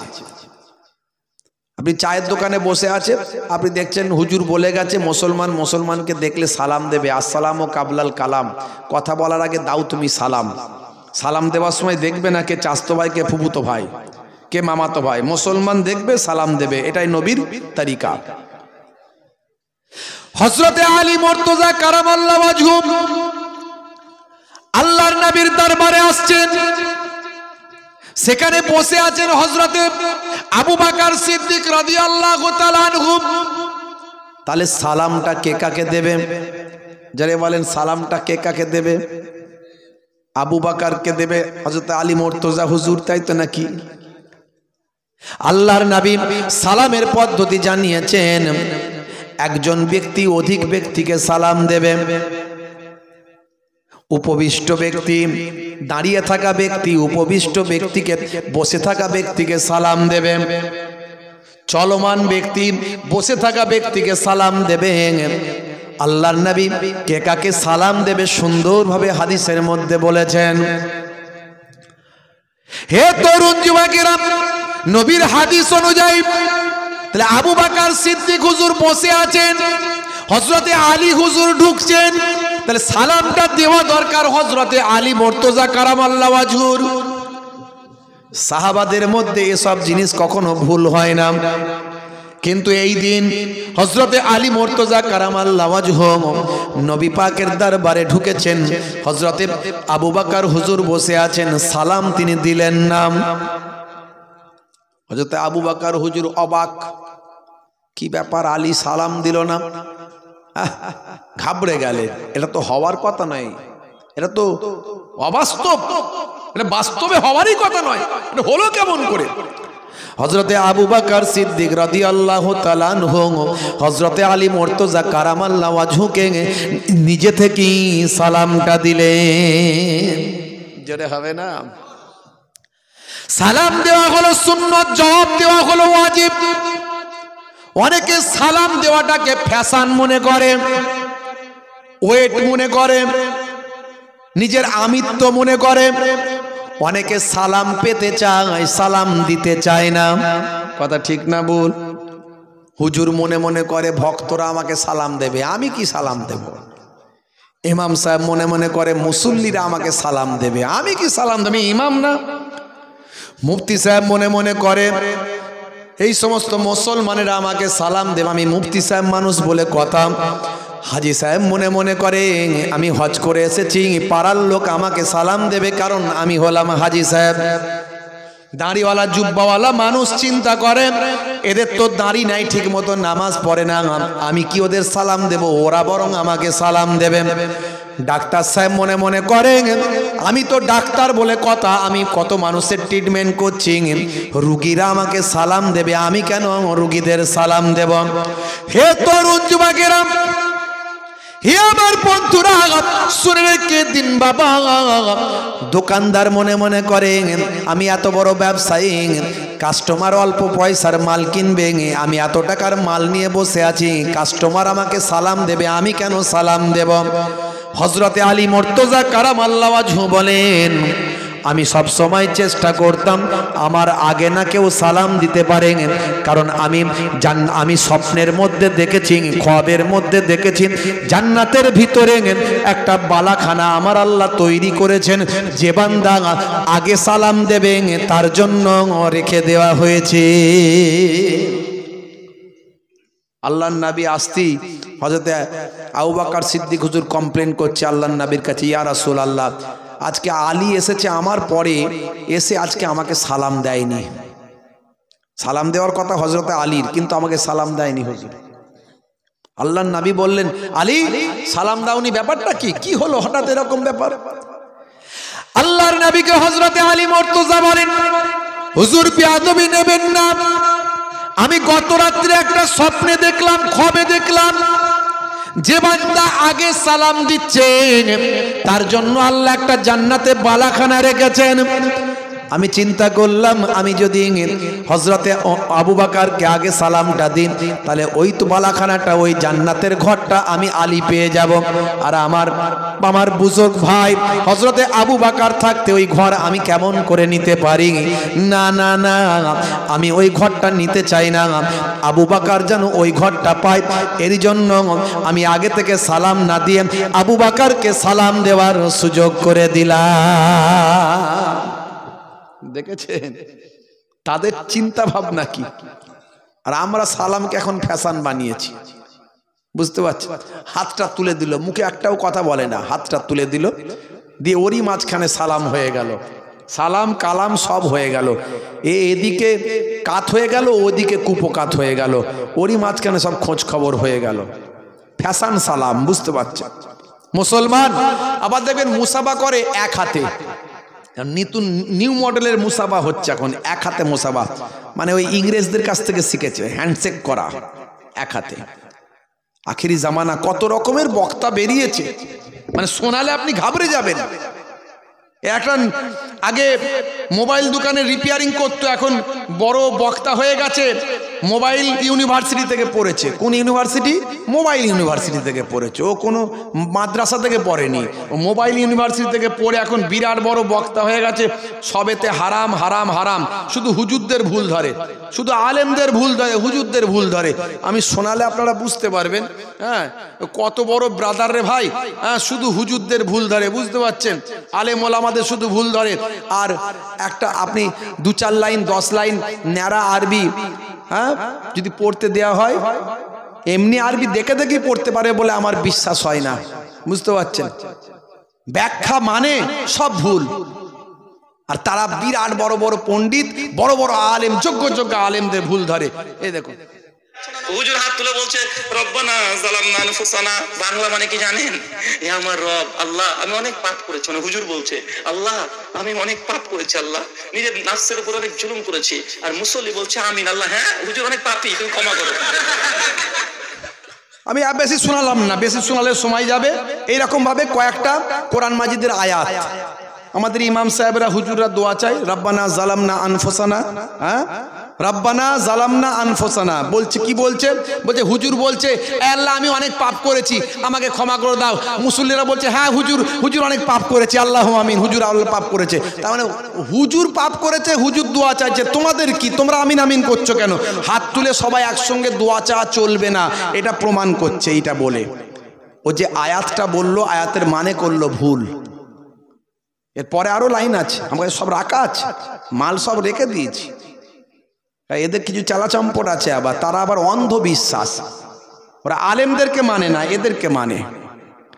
রব্বানা এটা হলো বহু, নাটা হলো বহু বচন জামা, এখানে জামার সেগা ব্যবহার করা হয়েছে। না হু হুমা হুম, হা হুমা হুন্না, কাকুমা কুম, কে কুমা কুন্না, ইয়া না না, ইয়া মানে আমি, না মানে আমরা। এখানে বলছে হুজুর দোয়া চাইলো নিজের জন্য, তোমরা বললে আমিন আমিন। কিন্তু হুজুর নিজের জন্য শুধু দোয়া চাইনি, হুজুর বলেছে রব্বানা, হে আমাদের প্রভু, জালামনা আমরা জুলুম করেছি, আনফুসানা আমাদের নফসের উপরে। এখানে সবাইয়ের কথা বলেছে, তাই সবাই আমিন বলছে। এইভাবে মানুষকে ভুল ব্যাখ্যা করে, কোরআনের ভুল মানে করে মানুষকে ভুল বোঝানো হচ্ছে। আর একজন বক্তার বক্তব্য পেলাম, সে বলছে আবু বকর সিদ্দিক রাদিয়াল্লাহু তাআলা আনহু থেকে আমি বেশি কোরআন খতম করেছি, বেশি নামাজ পড়েছি। ভাইরা আমার, এর যদি শুনতে পাই, আমি যদি পাই, আমি খুঁজে পাই আপনাদেরকে শোনাচ্ছি। মুসলমান আখেরি জামানা, ইমান বাঁচানো বড্ড দায়, কঠিন পরিস্থিতি। এখন পাচ্ছি না খুঁজে, পেলে আপনাকে শোনাতাম। মুসলমান তরুণ যুবকেরা আমার, মুরব্বিয়ানেরা আমার, ভাইরা আমার, আখেরি জামানা বলছে আবু বকর হুজুরের থেকে আমি বেশি হজ করেছি। তিনি কবার হজ করেছে, আমি যে কতবার হজ করেছি ভুলে গেছি। যে আবু বকর সিদ্দিক হুজুরের থেকে, আবু বকর থেকে, সেটা এত সুন্দর করে সম্মান দিয়ে কথা বলছে না, যে আবু বকরের থেকে। আল্লাহর নবী সাহাবীদের নাম নিলে সম্মান দিয়ে নাম নিতে হয়। আল্লাহর নবী বলেছেন আসহাবিকান নাজুম বিআইহিম ইক্তাদাইতুম ইহতাদাইতুম, আমার সাহাবীরা হলেন আকাশের নক্ষত্রের ন্যায়, যে কোনো সাহাবীকে অনুসরণ করবে, ইক্তেদা করবে, ইহতাদাইতুম তোমরা হেদায়েত প্রাপ্ত হয়ে যাবে। সেই সাহাবীদেরকে তুচ্ছ তাচ্ছিল্য করে কথা বলছে আবু বকর সে কবার কোরআন মাজিদ খতম করেছে, তার থেকে কোরআন মাজিদ আমি অনেক বেশি খতম করে ফেলেছি। বুঝতে পারছেন? এইভাবে কত নামাজ পড়েছে, তার থেকে বেশি নামাজ পড়ে ফেলেছি, এইভাবে বক্তা বলছে। বুঝতে পারছেন? আখেরি জামানা, কত ধরনের ওয়াজ, কত ধরনের বক্তা আসছে। আল্লাহ আমাদের হেদায়েত করেন, হেফাজত করেন, ঈমানকে আমাদের আল্লাহ রক্ষা করার তৌফিক দান করেন। বলুন আল্লাহুম্মা আমিন, বলুন আল্লাহুম্মা আমিন। মুসলমান তরুণ যুবকেরা আমার, মুরব্বিয়ানেরা আমার, ভাইরা আমার, কিয়ামত যে সন্নিকটে তার প্রমাণ এগুলো। এই সমস্ত দাজ্জাল মার্কা আলেম ওলামা বেরোবে, তাদের কথায় মানুষ পথভ্রষ্ট হয়ে যাবে, বিভ্রান্ত হয়ে যাবে। আল্লাহ রাব্বুল আলামিন নারাজ হয়ে কি করবেন? আসমানি গজব, জমিনি গজব দেবেন। হে তরুণ যুবকেরা, মক্কা শরীফ, মদিনা শরীফ এখন পানির তলায়, মসজিদে নববী শরীফে পানি ঢুকে গেছে। ভাই আমার, সৌদি আরবের জমিনে বন্যা হয়ে গেছে, আপনারা জানেন। মুসলমান তরুণ যুবকেরা, এই মরুর দেশে বন্যা হওয়া এটা অস্বাভাবিক ব্যাপার, এরকম হয় না কখনো, এত পানি কখনো হয় না। এটা কিসের ইঙ্গিত? হে তরুণ যুবকেরা, কেউ কেউ আবার ইসলামের যারা শত্রু, অ্যান্টি ইসলামের মানুষ, তারা আবার বিরোধিতা করে বলছেন, কি বলছেন? যে মুসলমানদের কাবা, মুসলমানদের মদিনা, আর তাদের আল্লাহ রক্ষা করছে না, সেই জায়গাগুলো ডুবে ধ্বংস হয়ে গেল। মনে রাখবেন, কাবা ঘর কোনোদিন ধ্বংস হয় না, নবীর রওজা কোনোদিন ধ্বংস হবে না। জালেমরা যুগে যুগে অনেক সময় কাবা শরীফে পর্যন্ত আঘাত করেছেন, কিন্তু কোনোদিন ধ্বংস করতে পারেনি। নবীর রওজা মোবারকে মসজিদে নববী শরীফে ঘোড়ার আস্তাবল করেছিল এজিদের দলেরা, কিন্তু মসজিদে নববী কোনোদিন ধ্বংস করতে পারেনি। কাবা শরীফ ভেঙে দেওয়া হয়েছিল, কিন্তু ভাই আমার ধ্বংস করতে পারেনি। আমার আল্লাহ, আমার আল্লাহ দয়ার নবীর রওজা মোবারকের হেফাজত করবেন, বাইতুল্লাহর হেফাজত স্বয়ং আমার আল্লাহ নিজেই করবেন। যারা বলছেন মুসলমানদের কাবা শরীফ ডুবে গেল, মদিনা শরীফ রওজা ডুবে গেল, ধ্বংস হয়ে গেল, বিভিন্ন রকম কথা বলছেন। আচ্ছা বলুন তো দেখি, এই কয়েকদিন আগে নেপালে মারাত্মক ভূমিকম্প হলো, কয়েকশো মানুষ মারা গেল, হাজার হাজার বাড়িগুলো ধসে পড়ল, এখানের কথা আপনি কি বলবেন? এটা কোথাকার কি ব্যাপার, কেন হলো এটা আপনি কেমন করে বলবেন? আচ্ছা বলুন তো দেখি ভাইরা আমার, তরুণ যুবকেরা, আমেরিকার জমিনে এখন দাবানল চলছে, যে দাবানলে হাজার হাজার মানুষ ঘর ছাড়া। ভাই আমার, ভাই তরুণ যুবকেরা শুনে রেখে দেন, বিঘের পর বিঘে, ভাই আমার একরের পর একর গাছপালা সব দাবানল, এমন ঝোড়ো হাওয়ায় সব আগুন লেগে যাচ্ছে। ভাই আমার, হেলিকপ্টার বিভিন্নভাবে পানি দিয়ে আগুন নেবানো যাচ্ছে না, মানুষ ঘর ছেড়ে সব পালাচ্ছেন। এই গজব আপনি কেন হচ্ছে কিভাবে বলবেন? সুতরাং এগুলো সব আল্লাহর পক্ষ থেকে। মানুষ যখন অন্যায় পথে ধাবিত হয়, আমার আল্লাহ এক জায়গায় গজব দিয়ে অন্য জায়গার মানুষকে শিক্ষা দেন। ওই যে সৌদি আরবের জমিনে আজকে বন্যা হয়েছে, সৌদি আরবের জমিনে বাদশা যে কর্মকাণ্ডগুলো করছেন, মোহাম্মদ বিন সালমান যে কাজগুলো করছেন, আমেরিকা, ব্রিটেন, ইসরায়েলকে খুশি করার জন্য, তাদের সঙ্গে বন্ধুত্ব বাড়ানোর জন্য যে কাজগুলো করছেন, সেগুলো ইসলামের বিরুদ্ধ, ইসলামের শরিয়াতের বিরুদ্ধ, আল্লাহর কোরআন রাসূলের হাদিসের বিরুদ্ধ। এই কথাগুলো বলার জন্য ভাই আমার কয়েক ডজন সৌদি আরবের মক্কা শরীফ, মদিনা শরীফের আলেম ওলামাদের জেলখানার ভিতরে বাদশা ঢুকিয়ে দিয়েছে। এ তরুণ যুবকেরা, শুধু তাই নয়, সৌদি আরবের জমিনে ভাইরা আমার কি বলবো, আপনার নাইট ক্লাব করা হয়েছে, যেখানে নাইট ক্লাবে ভাই আমার অশ্লীল নাচ গানের আসর বানানো হয়েছে। শুধু তাই নয় বন্ধুরা আমার, তরুণ যুবকেরা আমার, হালাল বার তৈরি করা হয়েছে। বার মানে যেখানে মদ খাওয়ার জায়গা, সেই মদ খাওয়ার জায়গার নাম দিয়েছে হালাল বার। এই হালাল বার সৌদি আরবের জমিনে তৈরি করা হয়েছে। নবীর দেশে তৈরি করা হয়েছে গোয়ার মতো বীচ, যেখানে পুরুষ আর মহিলা একসঙ্গে গোসল করবে, গোয়ার মতো বীচ, সমুদ্রের বীচ তৈরি করা হয়েছে। শুধু তাই নয়, সেই নবীর দেশে আজকে কত সম্মানের জায়গা, আল্লাহর কুদরতি জায়গা, সেই জায়গাতে হ্যালোইন করেছে খ্রিস্টানদের খুশি করার জন্য, আমেরিকা, ব্রিটেনকে খুশি করার জন্য হ্যালোইন করেছে। বাবা এ তরুণ যুবকেরা, হ্যালোইনটা কি? একটা ফেস্টিভ্যাল, একটা প্রোগ্রাম, অনুষ্ঠান, যেখানে সৌদি আরবের মানুষেরা ভূত সেজেছে, ভূত, ভূতের মতো পোশাক পরে, ভূতের মতো স্টাইল করেছে। গাছে ভূত, মাটিতে ভূত, পানিতে ভূত, মোটা ভূত, রোগা ভূত, গেছো ভূত, ছোট ভূত, বড় ভূত। এগুলো কেন করেছে? এগুলো করে বাবা নাসারারা করে এগুলো আমেরিকা, ব্রিটেনে এই হ্যালোইন হয়। কেন হয়? মানুষ মারা যাওয়ার পর তার আত্মা যেন আবার ফিরে এসে কোনো রকমে অ্যাটাক না করে, তার জন্য বছরে একবার তারা হ্যালোইন করে। এই রকম ভূত সেজে এইভাবে নিজেদের মধ্যে প্রোগ্রাম করে যাতে করে আত্মার তাদের কাছে ফিরে এসে তাদের অ্যাটাক না করে। আর এই হ্যালোইন করে সৌদি আরবের জমিনে আমেরিকা ব্রিটেনকে খুশি করার চেষ্টা করা হয়েছে এই সৌদি বাদশার তত্ত্বাবধানে। শুধু তাই নয়, এই কয়েকদিন আগে পৃথিবী থেকে সমস্ত বড় বড় নর্তকী যারা নাচ গান করে, যারা নাচ করে, ড্যান্স করে, পৃথিবী থেকে বিখ্যাত বিখ্যাত ভাই আমার সারা পৃথিবীর নর্তকীদের ভাই আমার ফেমাস নর্তকী যারা নাচ করে বা মডেলিং করে, এই রকম মডেল আর নারীদের নিয়ে এসে ভাই আমার সৌদি আরবের জমিনে একটা প্রোগ্রাম করা হয়েছে, ফেস্টিভ্যাল করা হয়েছে, একটা প্রোগ্রাম করা হয়েছে, একটা স্টেজ করে কনসার্ট করা হয়েছে অল্প কিছুদিন আগে।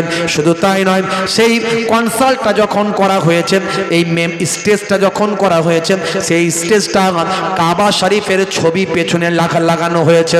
কাবা শরীফের ছবি লাগিয়ে স্বল্প পোশাক পরিহিতা নারীদের স্টেজে নাচানো হয়েছে।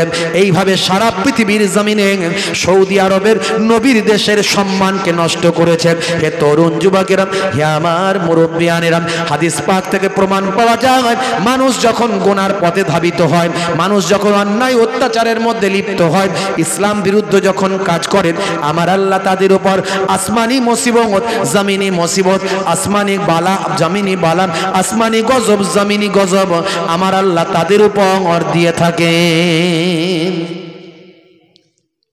বুঝতে পারছেন কেন হয়েছে? বন্ধুরা আমার, তরুণ যুবকেরা আমার, হে খিদিরপুর এলাকার মানুষ, আমার আল্লাহ আপনাকে, আমাকে, আমার আপনার নবীর ওসিলায় বাঁচিয়ে দিচ্ছেন। আর আমরা এই 24 পরগনার মানুষ, এই পশ্চিমবঙ্গের মানুষ, আল্লাহর ওলিদের এলাকার মানুষ, মুজাদ্দুজ্জামান এই মাটিতে শুয়ে আছেন, 5 হুজুর কেবলা শুয়ে আছেন, বসিরার আল্লামা হুজুর শুয়ে আছেন, বড় বড় আল্লাহর ওলি পীরনগরী হুজুর শুয়ে আছেন। আল্লাহর ওলিদের রুহানি ফায়েজ আমাদের উপর আছে। তাহলে এখনো আমরা যেভাবে অন্যায়ভাবে জীবন যাপন করছি, হে যুবকেরা, 5 ওয়াক্ত নামাজ পড়ে না, রাসূলের সুন্নত ধার ধারে না, এখনো অনেক ছেলেরা হবে জীবন যাপন করছে। আমরা আল্লাহ আমাদের মাঝখানে আইলা লাইলা দিয়েছে, সামান্য সামান্য বিপদ দিয়ে আল্লাহ বলছে সাবধান হয়ে যা, বাড়াবাড়ি করিস না। হে তরুণ যুবকেরা, হে আমার বন্ধুরা, শুনে রেখে দিন বাবা, জেনে রেখে দেন, হে মুসলমান, কি কথা বলবো বাবা, ভাই আমার, দোস্ত আমার, নিজের আমিত্বকে মিটিয়ে দিন, নামাজি হয়ে যান, সুন্নতওয়ালা হয়ে যান, নিজের আমিত্বকে মিটিয়ে দিন। আমি কিছু নয় বলুন। এক কাতরা পানি আমার আল্লাহ আকাশ থেকে বর্ষণ করলেন, পানিকে আল্লাহ ফেললেন তো ফেললেন, পানি পড়ছে মহাসমুদ্রের উপরে। পানি তখন আল্লাহকে বলছে, আল্লাহ আমি এক কাতরা পানিকে তুমি নিক্ষেপ করছো, ফেলছো, কিন্তু ফেলছো তো ফেলছো মহাসমুদ্রের উপরে ফেলছো। আমি এক কাতরা পানি, আমার কোনো মূল্য নাই, মহাসমুদ্রের কাছে আমি পানি, আমার কোনো দাম নাই। আল্লাহ যখন বললেন, হে এক কাতরা পানি, তুমি নিজের আমিত্বকে মিটিয়ে দিয়েছো, নিজেকে কিছু নয় বলে আল্লাহ, আমি আল্লাহর দরবারে পেশ করেছো। দেখো দেখো, তোমার এই কথাটা বড় ভালো লেগেছে, আমি তোমার সম্মানটা কত বাড়িয়ে দিচ্ছি। এক কাতরা পানিকে আল্লাহ নির্দেশ করলেন, হে এক কাতরা পানি, তোমাকে আমি মতি বানাবো, তুমি পানি ভেদ করে জমিনের তলায় চলে যাও। সমুদ্রকে নির্দেশ করলেন, এক কাতরা পানিকে তোমার পেট চিরে নিচে যাওয়ার নির্দেশ দাও। নিচে ছিল ঝিনুক, ঝিনুককে বললেন, হে ঝিনুক, তোমার মুখটা খুলে দাও, এক কাতরা পানিকে তোমার পেটে স্থান দাও। অল্প দিনের মধ্যে আমার আল্লাহ ওই এক কাতরা পানি থেকে মতি তৈরি করলেন। মতি তৈরি করেন, সেই মতিটা রাজার রাজমুকুটে স্থান দিলেন। সারা সমুদ্রের পানিকে যে সম্মান দিলেন না, এক কাতরা পানি নিজের আমিত্বকে নষ্ট করেছিল, নিজের অহমিকাকে ধ্বংস করেছিল। আমার আল্লাহ এক কাতরা পানিকে সারা সমুদ্রের পানির সম্মানের থেকে বেশি দান করলেন, মতি বানিয়ে দিলেন, রাজার রাজমুকুটে স্থান পেল। নিজের আমিত্বকে, অহমিকা বোধকে ধ্বংস করতে হবে। আমি কিছু নয়, I am very simple man, আমি একজন সহজ সরল মানুষ। আপনি বলুন না, আপনি কি নাকি লোকে জানে, আপনি কি লোকে জানে, আপনাকে বলতে হবে না। আপনি বলবেন আমি কিছু নয়, এটা আল্লাহ বড় পছন্দ করেন। হে তরুণ যুবকেরা, তাহলে সুলাইমান নবীর শত্রু একটা বদমাইশ জিন। খুবই সংক্ষেপ করে বলি, সর্বদা পেছন পেছন থাকতো, সুযোগ খুঁজত কিভাবে আংটিটা একবার হাত থেকে পাওয়া যায়। হে তরুণ যুবকেরা, হে আমার বন্ধুরা, শুনে রেখে দেন, জেনে রেখে দেন, এমন সময় দেখতে পাওয়া যায় হযরতে সুলাইমান আলাইহিস সালাম ভাই আমার সভাসদদের ডাকলেন, সঙ্গী সাথীদের ডাকলেন, ডেকে বললেন, হে আমার সঙ্গী সাথীরা, বাবা আমার বিয়ে করার দরকার হয়েছে, আমার বিবাহ করা প্রয়োজন, আমার বিবাহ করার বয়স হয়েছে, আমি একটা বিবাহ করব, আমার জন্য একটা কন্যা দেখো, একটা মহিলা দেখো আমার জন্য, আমি একটা বিবাহ করতে চাই, আমার জন্য একটা মহিলা দেখো, তোমরা আমার জন্য একটা পাত্রীর সন্ধান করো, তবে যে সে পাত্রীকে আমি বিবাহ করব না, যেমন তেমন পাত্রী সুলাইমান নবীর স্ত্রীর মর্যাদা পাবে না, যেমন তেমন পাত্রী আমি বিবাহ করব না। হে তরুণ যুবকেরা, হে আমার মুরব্বিয়ানেরা, শুনে রেখে দিন বাবা, জেনে রেখে দেন, এমন সময় দেখতে পাওয়া যায় হযরতে সুলাইমান আলাইহিস সালাম জানিয়ে দিলেন কেমন পাত্রী হবে। হে সভাসদরা, হে আমার সঙ্গী সাথীরা, হে আমার রাজ দরবারের মানুষেরা, কেমন পাত্রীকে আমি বিবাহ করব সেটা আমি তোমাদের মাঝখানে জানিয়ে দিই। পাত্রীর 4টে গুণ দেখবে বাবা। কি কি গুণ দেখবো হুজুর? 1 নাম্বার হলো আমানতদারি, 2 নাম্বার হলো দিনদারি, 3 নাম্বার হলো পরহেজগারি, আর 4 নাম্বার হলো সুন্দরী। আমানতদারি, পরহেজগারি, দিনদারি আর সুন্দরী, এই 4টে গুণ যে মহিলার মধ্যে থাকবে সেই মহিলাকে আমি সুলাইমান নবী আমার স্ত্রী হিসাবে গ্রহণ করব। সঙ্গীরা সব বেরিয়ে পড়ল সুলাইমান নবীর পাত্রী খোঁজার জন্য। আল্লাহর নবীও বিবাহের ক্ষেত্রে বলেছেন কেমন মেয়েকে বিবাহ করবে, কেমন পাত্রী বিবাহ করবে, আল্লাহর নবী জানিয়ে দিয়েছেন। আমরা তো ওসব কেয়ার করি না, লক্ষ্য করি না, এই জন্য ভবিষ্যতে অনেক অসুবিধা হয়, ভবিষ্যতে অনেক মনোমালিন্য দেখা দেয়। যেমন তেমন পাত্রী, যেমন তেমন পাত্র, কেমন পাত্র কেমন পাত্রী আপনাকে বিবাহ করতে হবে সব নবী বলে দিয়েছেন। ইসলাম কমপ্লিট রিলিজিয়াস, একটা পরিপূর্ণ ধর্ম হলো ইসলাম। খুব সংক্ষেপে বলবো, লম্বা চওড়া নয়। কেমন পাত্রী আপনি বিবাহ করবেন শুনে রেখে দেন, আল্লাহর নবীর হাদিস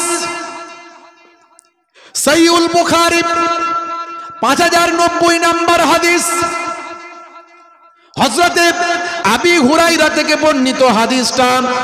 عن أبي هريرة عن النبي صلى الله عليه وسلم قال تنكح المرأة لأربعين। ভাই আমার, যখন আপনি নেকাহ করবেন, বিবাহ করবেন, আল্লাহর নবী বলেন 4টে জিনিস মহিলার মধ্যে দেখবেন। একটা হলো লে মালেহা, পলে হেসাব, পলে হাসাবে হাম, পলে ও জামালে হাম, পলে দিন হাম। হে তরুণ যুবকেরা, মালের বাড়াবাড়ি দেখবেন। সম্পদ, পাত্রীর বাপের বা পাত্রীদের যেমন একটা সম্পদ থাকবে, পাত্রর যেন সম্পদ থাকে, সম্পদের বাড়াবাড়ি প্রায় সমান সমান কাছাকাছি দেখবেন। 2 নাম্বার হলো ওয়া পলে হাসাবে হাম, ভাই আমার নাসাব, বংশটা দেখবেন একেবারে যেন উচ্চ ভালো বংশ আর একেবারে খারাপ বংশ না হয়, বংশের একটা বাড়াবাড়ি সমান সমান দেখা দেখি করার চেষ্টা করবেন। 3 নাম্বার হলো ওয়া জামালিহা, সৌন্দর্য, সৌন্দর্যের দিক থেকে আপনি দেখবেন সুন্দর যেন হয়, পাত্রী সুন্দর, ছেলে যেমন সুন্দর, মেয়ে যেমন সুন্দর, সৌন্দর্যের বাড়াবাড়িটা যেমন হয় এটা আপনি দেখবেন। 3 নাম্বার। 4 নাম্বার ওয়ালে দীনহা, এবং ধর্মের ব্যাপারে, দিনদারির ব্যাপারে, পরহেজগারির ব্যাপারে আপনি দেখে নেবেন। এই 4টে জিনিস যদি পাত্র পাত্রীর প্রায় সমান সমান কাছাকাছি হয় তাহলে সেই সংসার বেশি সুখময় হওয়ার সম্ভাবনা থাকে। হে তরুণ যুবকেরা, তবে ভাই আমার সবচেয়ে বেশি গুরুত্ব দেওয়া হয়েছে দিনদারিকে, পরহেজগারিকে। দিনদারি পরহেজগারি যদি পাও অন্যগুলোই যদি একটু একটু সমস্যাও হয় কোনো অসুবিধা হবে না। অবশ্যই পাত্রী যখন বিবাহ করবে যেন পর্দানাসীন হয়, যেন আমলওয়ালা হয়, যেন নামাজি হয়। মুসলমানের নারী করছে বাড়াবাড়ি, চালাচ্ছি স্কুটি গাড়ি, গায়ে নাই ওর নাম, বলছে আমার দিকে দেখ না, চুল করতে কালার যাচ্ছে বিউটি পার্লার, নাম ছিল জরিনা হয়ে গেল করিনা। আছে না নাই? মুসলমানের নারী। হে যুবকেরা, হে আমার বন্ধুরা, শুনে রেখে দিন বাবা, জেনে রেখে দেন। হে জওয়ান যুবকেরা, হযরতে সুলাইমান নবীর পাত্রী খোঁজাখুঁজি শুরু হয়ে গেল। ভাই আমার সৈন্য সামন্ত উজির নাজির চারিদিকে ঢেরা পেটে সুলাইমান নবী কেমন পাত্রী বিবাহ করবেন সব জানিয়ে দিল। একজন জেলে সেই পথ দিয়ে যাচ্ছিল, জেলে যখন জানতে পারল সুলাইমান নবী, সুলাইমান পয়গম্বর বাদশাহ এমন কন্যাকে বিবাহ করতে চান যার চারটে গুণ থাকবে, সেই জেলে চিন্তা করলো, হাই রে হাই, আমি একজন জেলে তাই, কিন্তু আমার বাড়িতে যে কন্যাটি আছে তার এই চারটে গুণই আছে, কিন্তু আমি জেলে, তা আমি জেলের মেয়েকে কি আর বাদশা বিবাহ করবেন? এটা হতে পারে? চিন্তায় পড়ে গেল। মনে মনে আবার বাপ তো ভাবছেন যদি হয়, আহা সুলাইমান নবীর যদি জামাই হতে পারতাম, হ্যাঁ, কাল কিয়ামতের দিনে অন্তত সুলাইমান নবীর শ্বশুর হিসাবে অন্তত আমার সম্মান তো কিছু একটা হতো। এত বড় পয়গম্বরের শ্বশুর বলে কথা একটা সম্মান হতো না? হতো না? আহ, যদি হতে পারতাম। ভাই আমার, কিন্তু বাড়িতে যখন গেছে, ঘরের বউয়েরা বেশি চালাক স্বামীদের থেকে, তারা অনেক বেশি সেনসিটিভ, তারা অনেক বেশি অ্যাক্টিভ। দেখবেন স্বামী হয়তো কিছু ভুল করছে, স্ত্রী কিন্তু ভুল করে না চট করে, বিশেষ করে মা যদি হয়। মা বলছে একদম এসব কথা বলো না, সর্বনাশ, তুমি একটা জেলে, আর কোথায় বাদশা, কোথায় পয়গম্বর, তোমার মেয়ের সঙ্গে তার বিয়ে দেবে হয় কখনো নাকি? বললে লোকে মারবে, তুমি এসব কথা যদি বলো এক্ষুনি সুলাইমান নবীর লোকজন আমাদেরকে ধরে নিয়ে চলে যাবে। শুধু শুধু এসব কথা বলতে যেও না, একদম একদম বাইরে বলবে না। কিন্তু তার মেয়েটা শুনে ফেলেছে, মেয়েটা শুনে ফেলেছে। এমন একটা মেয়ে যে কখনো দ্বিতীয় পর পুরুষের কোনোদিন চেহারা দেখে না, আর এমন পরহেজগার নামাজি যার এক ওয়াক্তের নামাজ কাজা হয় না, আল্লাহর নেক বান্দি। সেই মহিলা শুনে ফেললো যখন, তখন বলে, আল্লাহ গো, এরকম একটা খবর যখন আছে, আর আমার মধ্যে সব গুণগুলি তুমি যখন দিয়েছো, খালি জেলের মেয়ে তাই, আল্লাহ তুমি আমাকে সুলাইমান নবীর স্ত্রী হিসাবে গ্রহণ করিয়ে দাও। জেলের মেয়ে দোয়া চাইছে। জেলের মেয়ে কি বলছে? তুমি আমাকে সুলাইমান নবীর স্ত্রী হিসাবে গ্রহণ করিয়ে দাও, অন্তত কাল কিয়ামতের দিনে আমি পয়গম্বরের স্ত্রী হিসাবে সেদিন মাথা তুলে দাঁড়াবো আল্লাহর দরবারে। আমার এই সৌভাগ্য তো হবে। আমার তার সম্পত্তির প্রতি কোনো লোভ নাই, তার বাদশাহীর প্রতি কোনো লোভ নাই, সে পয়গম্বর, এই জন্য আমি তাকে বিবাহ করতে চাই। বুঝতে পারছেন? মা বলছে, বাবা এই দোয়া একদম চাইবি না। মা শুনতে পেয়েছে, মা বলছে, বাবা এই মা গো, এ কথা একদম বলিস না, সে পয়গম্বর, যদি কোনোভাবে খবর হয়ে যায় আমাদের শাস্তি হবে, মা একদম এ কথা বলিস না। হে তরুণ যুবকেরা, হে আমার বন্ধুরা, শুনে রেখে দিন বাবা, অনেক বড় ঘটনা, খুবই সংক্ষেপ করে বলি। মুসলমান একটু লক্ষ্য করবেন, এখান থেকে একটা বড় শিক্ষা আছে, সেই জন্য আমি আপনাদের মাঝখানে কথাটা তুলে ধরলাম। অন্যদিন অনেক নামাজের কথা বলেছি, অনেক সুন্নতের কথা বলেছি, অনেক বিজ্ঞান বাস্তবতা ইতিহাসের কথা বলেছি, আজ ওদিকে বেশি যাচ্ছি না। মনে রাখবেন বাবা, কোরআন মাজিদের কথা যতই বলবো ততই ভালো লাগবে। হে তরুণ যুবকেরা, কোরআন মাজিদ যত দিন যাচ্ছে তত বাস্তবে মানুষের কাছে আরো প্রাসঙ্গিক হচ্ছে, আরো বেশি করে মানুষ কোরআন মাজিদকে বোঝার চেষ্টা করছে। আমি আপনাদের মাঝখানে এর আগে বিবৃতি দিয়ে বলেছি কিনা জানি না, ইন্টারনেটে আছে দেখবেন, আমি বলার চেষ্টা করেছি। বাপ, হে তরুণ যুবকেরা, হে আমার বন্ধুরা, শুনে রেখে দিন, জেনে রেখে দিন ভাইরা আমার, তরুণ যুবকেরা, একজন বিচারপতি, জম্মু কাশ্মীরের একজন বিচারপতি বাবা, ভাইরা আমার তরুণ যুবকেরা, তিনি কোরআন দিয়ে বিচার করেছেন। হে তরুণ যুবকেরা, হে আমার বন্ধুরা, শুনে রেখে দিন, জেনে রেখে দিন, মুসলমান কোর্টের হাইকোর্টের নাম হলো জম্মু কাশ্মীর হাইকোর্ট। সেখানে 43 বছরের একটা মামলা বিচার করছিলেন বিচারপতি। বিচারপতির নাম কি বাবা? বিচারপতির নাম হলো বিনোদ চ্যাটার্জি কৌর বিচারপতির নাম। আর বিচার করছিলেন কার? একজন মুসলিম ভাই, তিনি আবার হাজি সাহেব, তিনি আবার নামাজি পরেশগার, তার নাম হলো আব্দুল গাফফার। কি কেস নিয়ে বিচার করছিলেন? কেসটা হলো তিনি তার বোনকে 43 বছর ধরে সম্পত্তি থেকে বঞ্চিত করেছেন। ইসলামের বোনের সম্পত্তির হক কোরআন মাজিদে ইসলামে দেওয়া হয়েছে কিনা বলেন? ইসলামে বোনের অধিকার দেওয়া হয়েছে না হয়নি? যেটা হয়েছে না হয়নি? হ্যাঁ। কিন্তু বেশিরভাগ দেখবেন ভাইয়েরা বোনেদেরকে ঠকিয়ে দেয় কিছু টাকা পয়সা দিয়ে। তুই আমার ভালো বোন, তুই আমার অমুক, তুই আমার তমুক, তুই তো আমার কাছে এসে থাকবি, তোর পাওনাটা নিস না, আমি তোকে এই টাকা পয়সাটা দিচ্ছি, এই করছি সেই করছি, ভুল ভাল বুঝিয়ে দিয়ে বোনের সম্পত্তি থেকে বঞ্চিত করে। করে না? করে না? 43 বছরের মামলা জম্মু কাশ্মীর হাইকোর্টে উঠেছে। বিচারপতি বিচার করছেন। বিচারপতি একজন অমুসলিম হিন্দু ভাই, নাম হলো তার কি? নাম হলো বিনোদ চ্যাটার্জি কৌর। আর কার বিরুদ্ধে মামলা? আব্দুল গাফফার, তিনি একজন হাজি সাহেব, নামাজি দাঁড়িওয়ালা সুবি সাহেব। তার বোন মামলা করেছে, আমার অধিকার আমার ভাই দেয়নি। 43 বছর পর মামলা উঠেছে। হে তরুণ যুবকেরা, জম্মু কাশ্মীর হাইকোর্টের বিচারপতি বলছেন, হে আব্দুল গাফফার, আপনি একজন হাজি সাহেব, একজন ধর্মভীরু মানুষ, একজন নামাজি মানুষ, আপনার বিচার করার জন্য আমাকে কোরআন পড়তে হলো। আপনার বিচারটা করার জন্য আমাকে কোরআন পড়তে হলো। আপনি একজন ধর্মভীরু মানুষ হয়ে সব বিষয়ে আপনি ধর্ম পালন করেন, আর বোনের অধিকার, বোনের হক দেওয়ার ব্যাপারে কেন ধর্ম কেন পালন করেন না? একটু আপনি আমাকে বলবেন, আল্লাহর কোরআন যেখানে হক দিয়েছে আপনি কেন দেবেন না? আপনি সব বিষয়ে কোরআন মানেন, বোনের অধিকার দেওয়ার ব্যাপারে কোরআন কেন মানেন না? হে আব্দুল গাফফার, আপনি একজন ধার্মিক মানুষ, নামাজি মানুষ, আপনি এত বড় একজন হাজি সাহেব মানুষ, সব বিষয়ে আপনার ধর্মকর্ম করেন, আর বোনের বিষয়ে, বোনের হক দেওয়ার ব্যাপারে আপনার ধর্ম কোথায় গেল? আপনার ইসলাম কোথায় গেল? আপনি কি কোরআন পড়েননি? আপনার বিচারটা করার জন্য আমাকে কোরআন পড়তে হয়েছে। শুনুন হে আব্দুল গাফফার, হে হাজি সাহেব, শুনুন, আমি কোরআন মাজিদ পড়েছি। সূরার নাম হলো সূরা নিসা, আয়াত নাম্বার হলো 11। এই 11 নাম্বার আয়াতে আপনার আল্লাহ কোরআন মাজিদে কি বলছেন? ইউসিকুমুল্লাহু ফি আওলাদিকুম লিজ্জাকারি মিসলু হাজ্জিল উনসায়াইনি। হে তরুণ যুবকেরা, বিচারপতি কৌর আব্দুল গাফফার হাজি সাহেবকে ব্যাখ্যা করে বললেন, শুনুন, সূরা নিসার 11 নাম্বার আয়াতে আল্লাহ বলছেন, পুত্র যা পাবে কন্যা তার অর্ধেকটা পাবে। জোরে হবে না? জোরে হবে না? ইসলামের বন্টন নীতি কত সুন্দর।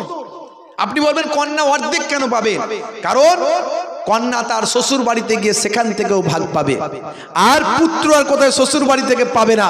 তাই পুত্র তাকে সংসার চালাতে হবে, তাকে দেখভাল করতে হবে, আল্লাহ তাকে ডবল দিলেন, আর কন্যাকে দিলেন তার অর্ধেক। পুত্র যা পাবে তার কন্যা পাবে, তার বোন পাবে অর্ধেক। হে আব্দুল গাফফার, আল্লাহর কোরআন যেখানে, আল্লাহ যেখানে বোনের অধিকার দিয়েছে, আপনি কেন বঞ্চিত করেছেন? সারা পৃথিবী তোলপাড়, একজন বিচারপতি তিনি কোরআন থেকে ফাইসালা দিচ্ছেন। জোরে বলুন সুবহানাল্লাহ।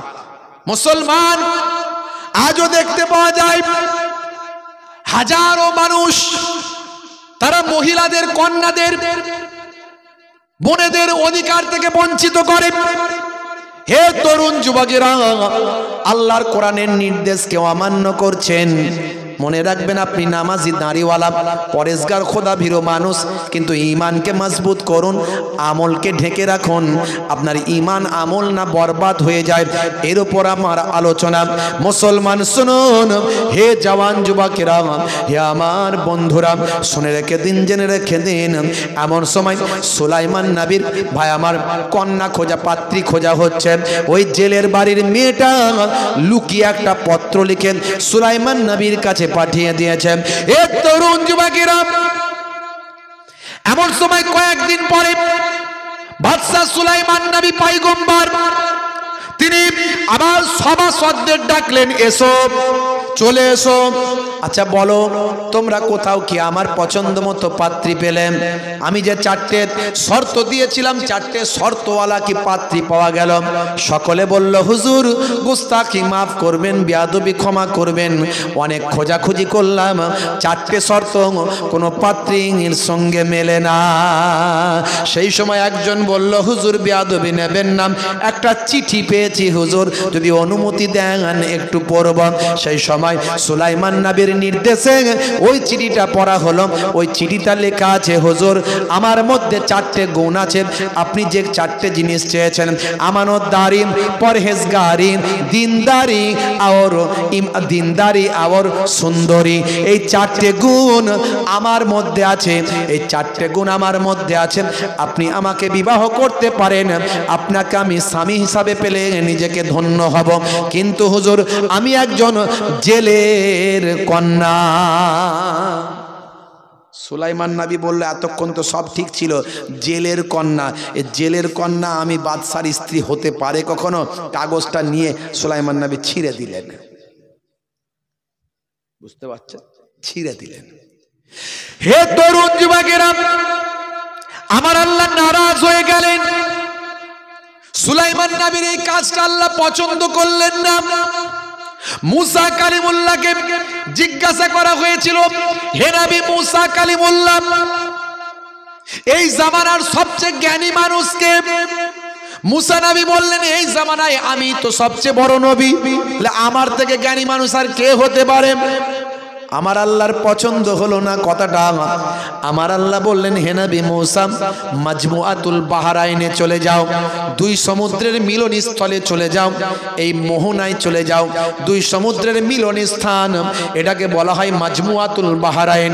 এই মাজমুআতুল বাহরাইনে চলে যাও, সেখানে গিয়ে একজন আল্লাহর আমার বুজুর্গ বান্দা পাবেন, তিনি তোমার থেকে আরো বড় জ্ঞানী মানুষ। সুলাইমান নবী গিয়েছিলেন, যাকে গিয়ে পেয়েছিলেন তিনি আর অন্য কেউ নন, তিনি হলেন হযরতে খিজির আলাইহিস সালাম। তাহলে আল্লাহর দরবারে নবীদেরও ছাড় নাই, সামান্য অহমিকা তাকাব্বর যদি বেরিয়ে আসে নবীদেরও ছাড় নাই। আচ্ছা এইরকম অহংকার তাকাব্বরি আমাদের মাঝখান দিয়ে কি বের হয় না মনে হচ্ছে না? হয় হয় হয় হ্যাঁ, পয়সা থাকলে টাকা নিবি, কত টাকা নিবি বল, এরকম কথাবার্তা হয় কি হয় না? এই ক্ষমতা আমার সঙ্গে পারবি, আয় দেখছি, আয় আয় আয় দেখছি, বলে কি বলে না মাঝে মাঝে? ভাইরা আমার, তরুণ যুবকেরা আমার, হে জওয়ান যুবকেরা, আমার আল্লাহর পছন্দ হলো না। একদিন সুলাইমান নবী, ভাইরা আমার, একটু টয়লেটে যাবেন, বাথরুমে, সঙ্গীকে বললেন, এই নাও আংটিটা রাখো, আংটিটা রাখো, আংটিটা।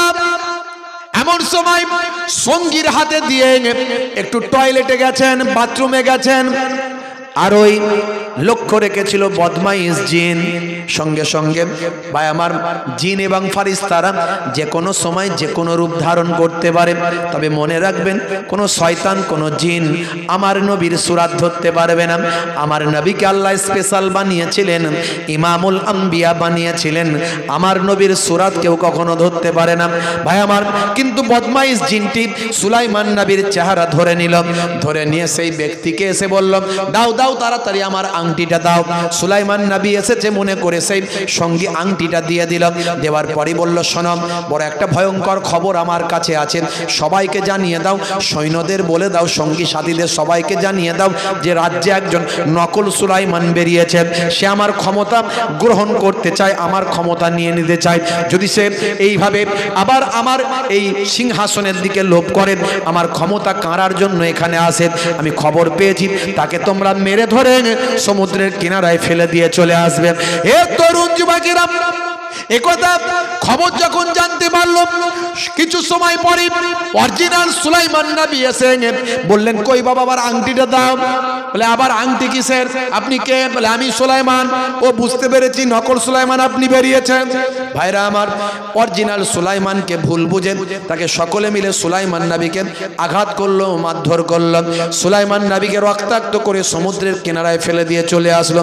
হে তরুণ যুবকেরা, এইভাবে সুলাইমান নবী রক্তাক্ত অবস্থায় সমুদ্রের কিনারায় পড়ে আছেন। আর সেই পথ দিয়ে বাড়ি ফিরছিলেন ওই জেলে মানুষটি, বাড়ি ফিরছিলেন। জেলে দেখলেন একজন সুন্দর চেহারার নূরওয়ালা চেহারা একজন সুপুরুষ রক্তাক্ত অবস্থায় সমুদ্রের কিনারায় পড়ে আছে। পানি দিলেন, গায়ে মাথায় হাত বোলালেন, একটু জ্ঞানটা ফিরল, শরীরটা সুস্থ হলো, উঠে বসলেন। সুলাইমান নবীকে, ভাই আমার সুলাইমান নবীকে জিজ্ঞাসা করলেন, কে বাবা আপনি, কোথায় বাড়ি, কি ঠিকানা, কি নাম? কিছুই সুলাইমান নবী বলতে পারলেন না। তার পূর্বের সমস্ত স্মৃতি আল্লাহ ভুলিয়ে দিলেন। আগে যা কিছু ঘটেছিল সব কিছু তিনি ভুলে গেলেন, সব ভুলে গেলেন। কিন্তু তিনি একটু সুস্থ, চলতে ফিরতে পাচ্ছেন। এমন সময় ওই জেলে কি করলেন, সুলাইমান নবীকে হাত ধরে ধরে নিজের বাড়িতে নিয়ে এলেন, কয়েকদিন ট্রিটমেন্ট করলেন, সুস্থ হলেন। কিন্তু পূর্বের কথা কিচ্ছু মনে নাই, কোথায় বাড়ি, কি নাম, কি ঠিকানা কিছুই জানে না। আল্লাহ তার স্মৃতিশক্তি থেকে আগের সব কিছুকে ব্লক করে দিয়েছেন। দেখেছেন, বড় মানুষের বড় শাস্তি, সামান্য ভুল আল্লাহ পছন্দ করবেন না, খুব সাবধান। হে তরুণ যুবকেরা, হে আমার বন্ধুরা, শুনে রেখে দিন বাবা, জেনে রেখে দেন। হে মুসলমান, বেশ কিছুদিন, কয়েকদিন থাকার পরে সুলাইমান নবী বড় পরহেজগার মানুষ, বড় আল্লাহর নেক বান্দা, বড় নামাজি, বড় দিনদারি, পরহেজগারি তার মধ্যে। এইরকম সুপুরুষ, এরকম জওয়ান মানুষ, তিনি আল্লাহর ইবাদতে মাশগুল। জেলের স্ত্রী বা আমার সুলাইমান নবীর ইবাদত বন্দেগী দেখে বড় পছন্দ হলো। এমন সময় জেলে বললেন, বাবা ছেলে, তোমার বাড়ি, নাম, ঠিকানা কিছুই তো বলতে পারছো না, তুমি এখন সুস্থ হয়েছো, আমার একজন লোক লাগবে, আমার মাছ ইদানিং অনেক উঠছে, অনেক ইদানিং আমার জালে অনেক মাছ পড়ছে, আমার একজন লোক লাগবে। যদি আজ থেকে তুমি আমার সঙ্গে চাকরি করো, আমার কাজেতে যোগ দাও, তোমাকে আমি মাসেতে 200 দিরহাম করে দেব, 200 দিরহাম স্বর্ণ মুদ্রা আমি তোমাকে দেব, মাসে মাসে 200 টাকা করে তুমি পাবে। সুলাইমান নবী চিন্তা করলেন, আমার ঘর বাড়ি ঠিকানা, পূর্বপুরুষের পরিচয় আমার তো কিছুই মনে নাই, সব ভুলে গেছি, আমি জানি না। ঠিক আছে, এইভাবেই চলুক। সুলাইমান নবী ওই জেলের অ্যাসিস্ট্যান্ট হিসাবে মাছ ধরার কাজে লিপ্ত হয়ে গেলেন। 1 বছর ওদিকে রাজত্ব করছে বদমাইশ জিন, বুঝতে পারছেন? সুলাইমান নবীর চেহারা ধরে রাজত্ব করছে বদমাইশ জিন। হে তরুণ যুবকেরা, রাজ্যের মধ্যে অরাজকতা তৈরি হলো, রাজ্যের মধ্যে অস্থিরতা তৈরি হলো, সমস্ত কিছু সম্পত্তির মাল সম্পদের নিত্য প্রয়োজনীয় জিনিসের দাম বেড়ে গেল, মানুষে মানুষে মারপিট, হানাহানি, খুনোখুনি বেড়ে গেল, অন্যায় অবিচার বেড়ে গেল। মানুষজন চিন্তা করলো, এত বছর ধরে সুলাইমান নবী চালিয়েছেন, কত সুন্দর দেশ চলেছে, এখন কি যে হলো, সুলাইমান নবী কিছু করছেন না, এত অন্যায় অত্যাচার পাপাচার রাজ্যের মধ্যে হচ্ছে, সুলাইমান নবী তো কোনো ফাইসালা করছেন না, কোনো ব্যবস্থা নিচ্ছেন না, উদ্যোগ নিচ্ছেন না। মানুষজন চিন্তিত হয়ে পড়ল, বিস্মিত হয়ে পড়ল, কি যে হবে, কি হবে, এই আহাজারি করতে লাগলো। একটা ভালো জেন ছিল সুলাইমান নবীর ভক্ত, সে চিন্তা করল, মানুষের এই আহাজারি শুনতে পেলাম, জানি না সুলাইমান নবী কেন এরকম করছেন, কি ব্যাপার, দেখি তো একটু রাজ দরবারে গিয়ে একটু সুলাইমান নবীর সঙ্গে সাক্ষাৎ করে আসি, একটু খোঁজ খবরটা নিয়ে আসি। একথা চিন্তা করে ভালো জেনটা ভাই আমার রাজ দরবারে গেল। হে তরুণ যুবকেরা, এদিকে 1 বছর হয়ে গেছে। এমন সময় ওই জেলে তার স্ত্রীকে বলছে, হ্যাঁ আমার কন্যার বিবাহ তো দিতে হবে। বলে, হ্যাঁ, এরকম ভালো ছেলে চোখের সামনে দেখছি, এর থেকে ভালো ছেলে আর কোথাও পাবো বলে মনে হয় না, এই ছেলের সঙ্গে যদি আমার কন্যার বিবাহ দেওয়া হয় কেমন হবে? স্ত্রী বলল, খুব ভালো হবে, দেখো এই ছেলে আমার মেয়েকে বিবাহ করবে কিনা। সুলাইমান নবীকে জেলে বলল, বাবা তোমার কাছে আমার একটা কথা আছে। বাবা বলে, কি কথা? কি কথা আপনি বলেন চাচাজি, কি কথা বলতে চান? বলে, বাবা তোমার মতো পরহেজগার, তোমার মতো নেক মানুষ, আল্লাহ আল্লাহওয়ালা মানুষ, আর আমাদের পরিবার, আমাদের ফ্যামিলি তুমি তো দেখছো আমরা কেমন মানুষ। বলে চাচা জি আপনারাও বড় নেক মানুষ, ভালো মানুষ, আল্লাহওয়ালা মানুষ। আচ্ছা বাবা একটা কথা বলবো। বলে কি কথা? বলছে আচ্ছা বলো তো বাবা, আমাদের পরিবারে আমরা কজন থাকি? না আমাদের পরিবারে মানে আপনাদের এই ঘরে? বলে হ্যাঁ। বলে আমরা 3 জন থাকি। বলে কে কে?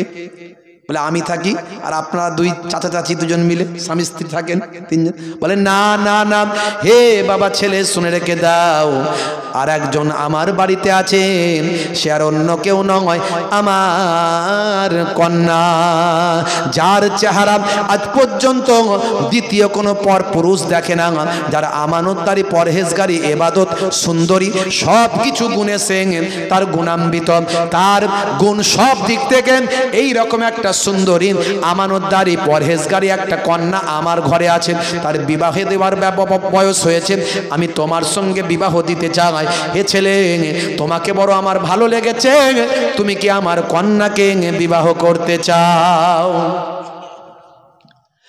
হে তরুণ যুবকেরা, সুলাইমান নবী বললেন এতগুলো গুণ যার মধ্যে আছে, এই রকম কন্যা পাওয়া তো সৌভাগ্যের ব্যাপার, নিশ্চয় আমি আপনার কন্যাকে বিবাহ করতে রাজি।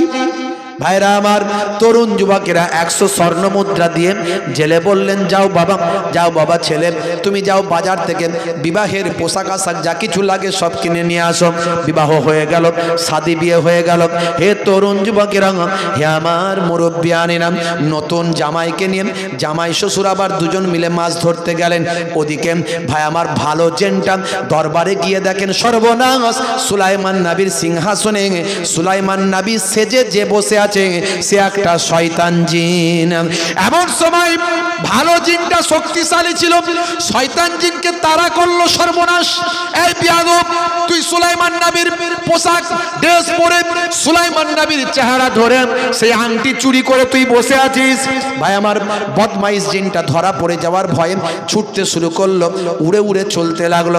সমুদ্রের উপর দিয়ে যেতে যেতে আল্লাহর কুদরতি ক্ষমতা তার আগুল থেকে আংটিটা সমুদ্রের পানিতে পড়ে গেল। সমুদ্রের পানিতে পড়ার সঙ্গে সঙ্গে একটা বড় মাছ ছিল। ভাই আমার খাবার খেতে গিয়ে সেই মাছটা আংটিটা খেয়ে ফেলল। সবই আল্লাহর শিক্ষা, আল্লাহর কুদরতি শিক্ষা, শিক্ষা দিচ্ছেন আল্লাহ।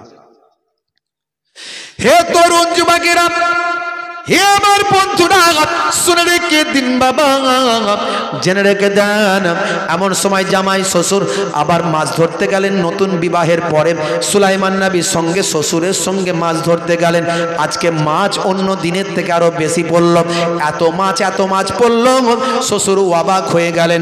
চিন্তা করলো, আল্লাহ এই ছেলে যবে থেকে আমার ঘরে এসেছেন তবে থেকে আমার ঘরে মাছ ধরা বেড়ে গেছে, আমার ইনকাম রুজি রুটিতে বরকত হয়েছে, আমার সংসারে শান্তি বিরাজ করছেন।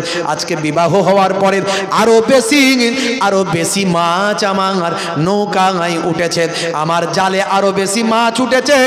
জানি না এটা কোন ছেলে, পরিচয় জানি না, চিনি না, কোথায় বাড়ি কি নাম, কিন্তু এই ছেলে বড় আল্লাহওয়ালা পরেশগার। এই ছেলের তুলনা হয় না। যেদিন থেকে আমার ঘরে এসেছে সেদিন থেকে শুধু বরকত আর বরকত হয়। এ তরুণ যুবকেরা, হে আমার বন্ধুরা, এই মাছগুলো এবারে যে উঠেছে এর মধ্যে সেই বড় মাছটা উঠেছে। এবার জালেতে সেই বড় মাছটা উঠেছে। সুলাইমান নবীর শ্বশুর চিন্তা করলেন, এত মাছ আমি কি করব, সব বিক্রি করে দিই। বড় মাছটা চিন্তা করলেন, আমার নতুন জামাইকে তো আমি গরিব মানুষ, ভালো কিছু উপহার দিতে পারিনি, ভালো কিছু খাওয়াতেও পারিনি। আমি একজন জেলে মানুষ, বড় মাছটাকে বাড়ি নিয়ে যাই। সব মাছগুলো বিক্রি করলেন, বড় মাছটা বাড়ি নিয়ে গিয়ে মেয়ের হাতে দিলেন, দিয়ে বললেন, মারে মা, আমার নতুন জামাইকে ভালো করে খাওয়াতে পারি না, ভালো কিছু দিতে পারি না, এই নিয়ে একটা বড় মাছ নিয়ে এসেছি আজকে। এই মাছটা তুই নিজে হাতে রান্না করে তোর স্বামীকে, আমার জামাইকে ভালো করে আপ্যায়ন করে খাওয়া। হে তরুণ যুবকেরা, ওই মহিলা মাছটা যখন কাটতে কাটতে দেখে আল্লাহর কুদরতি আংটিটা ভাই আমার মাছের পেট থেকে বের হয়ে গেছে। ওই মেয়ে চিন্তা করলো, এত সুন্দর আংটি, এ তো অলৌকিক আংটি, এই আংটি তো জীবনে কোনোদিন চোখে দেখিনি। কি সুন্দর, এরকম আংটি আমার চোখে পড়ে না। আহারে, আমার স্বামীকে তো আমি উপহার দেওয়ার মতো কিছু নাই, আমি গরিব মানুষের মেয়ে। আহা, এক কাজ করি, এই আংটিটা আজকে আমি আমার স্বামীকে উপহার দেব। জোরে হবে না? হে তরুণ যুবকেরা, হে আমার বন্ধুরা, শুনে রেখে দিন বাবা, জেনে রেখে দেন, খাবার দাবারের ব্যবস্থা করা হয়েছে, আপ্যায়ন হয়েছেন, স্বামীকে প্রাণ ভরে খাওয়াচ্ছে তার স্ত্রী, বড় মাছ দিয়ে খাওয়াচ্ছেন। খাওয়ার সময় বলে, তোমার হাতটা দেখি। হে আমার প্রিয়তম স্বামী, আপনি গরিবের কন্যা, জেলের কন্যা, আমার আপনাকে উপহার দেওয়ার মতো তেমন কিছু না হয়। কি উপহার আপনাকে দেব? আল্লাহর কুদরতি ক্ষমতায় আমি একটা জিনিস পেয়েছি, এই যে মাছটা আপনাকে খাওয়াচ্ছি, এই মাছের পেট থেকে একটা আংটি আমি পেয়েছি, এই আংটিটা আমি আপনাকে পরিয়ে আপনাকে উপহার দিতে চাই। এমন সময় সুলাইমান নবী হাতটা পেতেছেন, ওই আল্লাহর মুজিজাওয়ালা অলৌকিক আংটিটা তার হাতের আঙুলে পরিয়ে দেওয়া হয়েছে। দেওয়ার সঙ্গে সঙ্গে সুলাইমান নবীর পূর্বের সমস্ত ঘটনা স্মৃতি সব ফিরে চলে আসে। বাদশাহী ক্ষমতা সুলাইমান নবী তৎক্ষণাৎ ফিরে পান। সুলাইমান নবী তখনই মনে পড়ে, আরে বাবা, আমি তো বাদশাহ। আংটি হাতে দেওয়ার সঙ্গে সঙ্গেই সব কিছু মনে পড়ে গেছে, আর সব ক্ষমতা, সেই শরীরে সেই রকম শক্তি, পাওয়ার, সেই মনোবল, সেই সতেজতা সব চলে। আরে আমি তো বাদশাহ, আমি এখানে কেন? আল্লাহর কাছে সিজদায় পড়েছে, আল্লাহ, আল্লাহ, তুমি আমাকে কোথায় নিয়ে এলে? তুমি কোথায় নিয়ে এলে? তোমাকে এইভাবে কোথায় নিয়ে এলে? আল্লাহ, মনে পড়ে গেছে, আমি একটা জেলের মেয়ের চিঠিকে ছিঁড়ে দিয়েছিলাম। সে আমাকে বিবাহ করতে চেয়েছিল, সে বলেছিল আপনার পছন্দ মতো 4টে গুণই আমার মধ্যে আছে, কিন্তু আমি একজন জেলের মেয়ে, আমি তখন জেলের মেয়ে বলে ছিঁড়ে দিয়েছিলাম।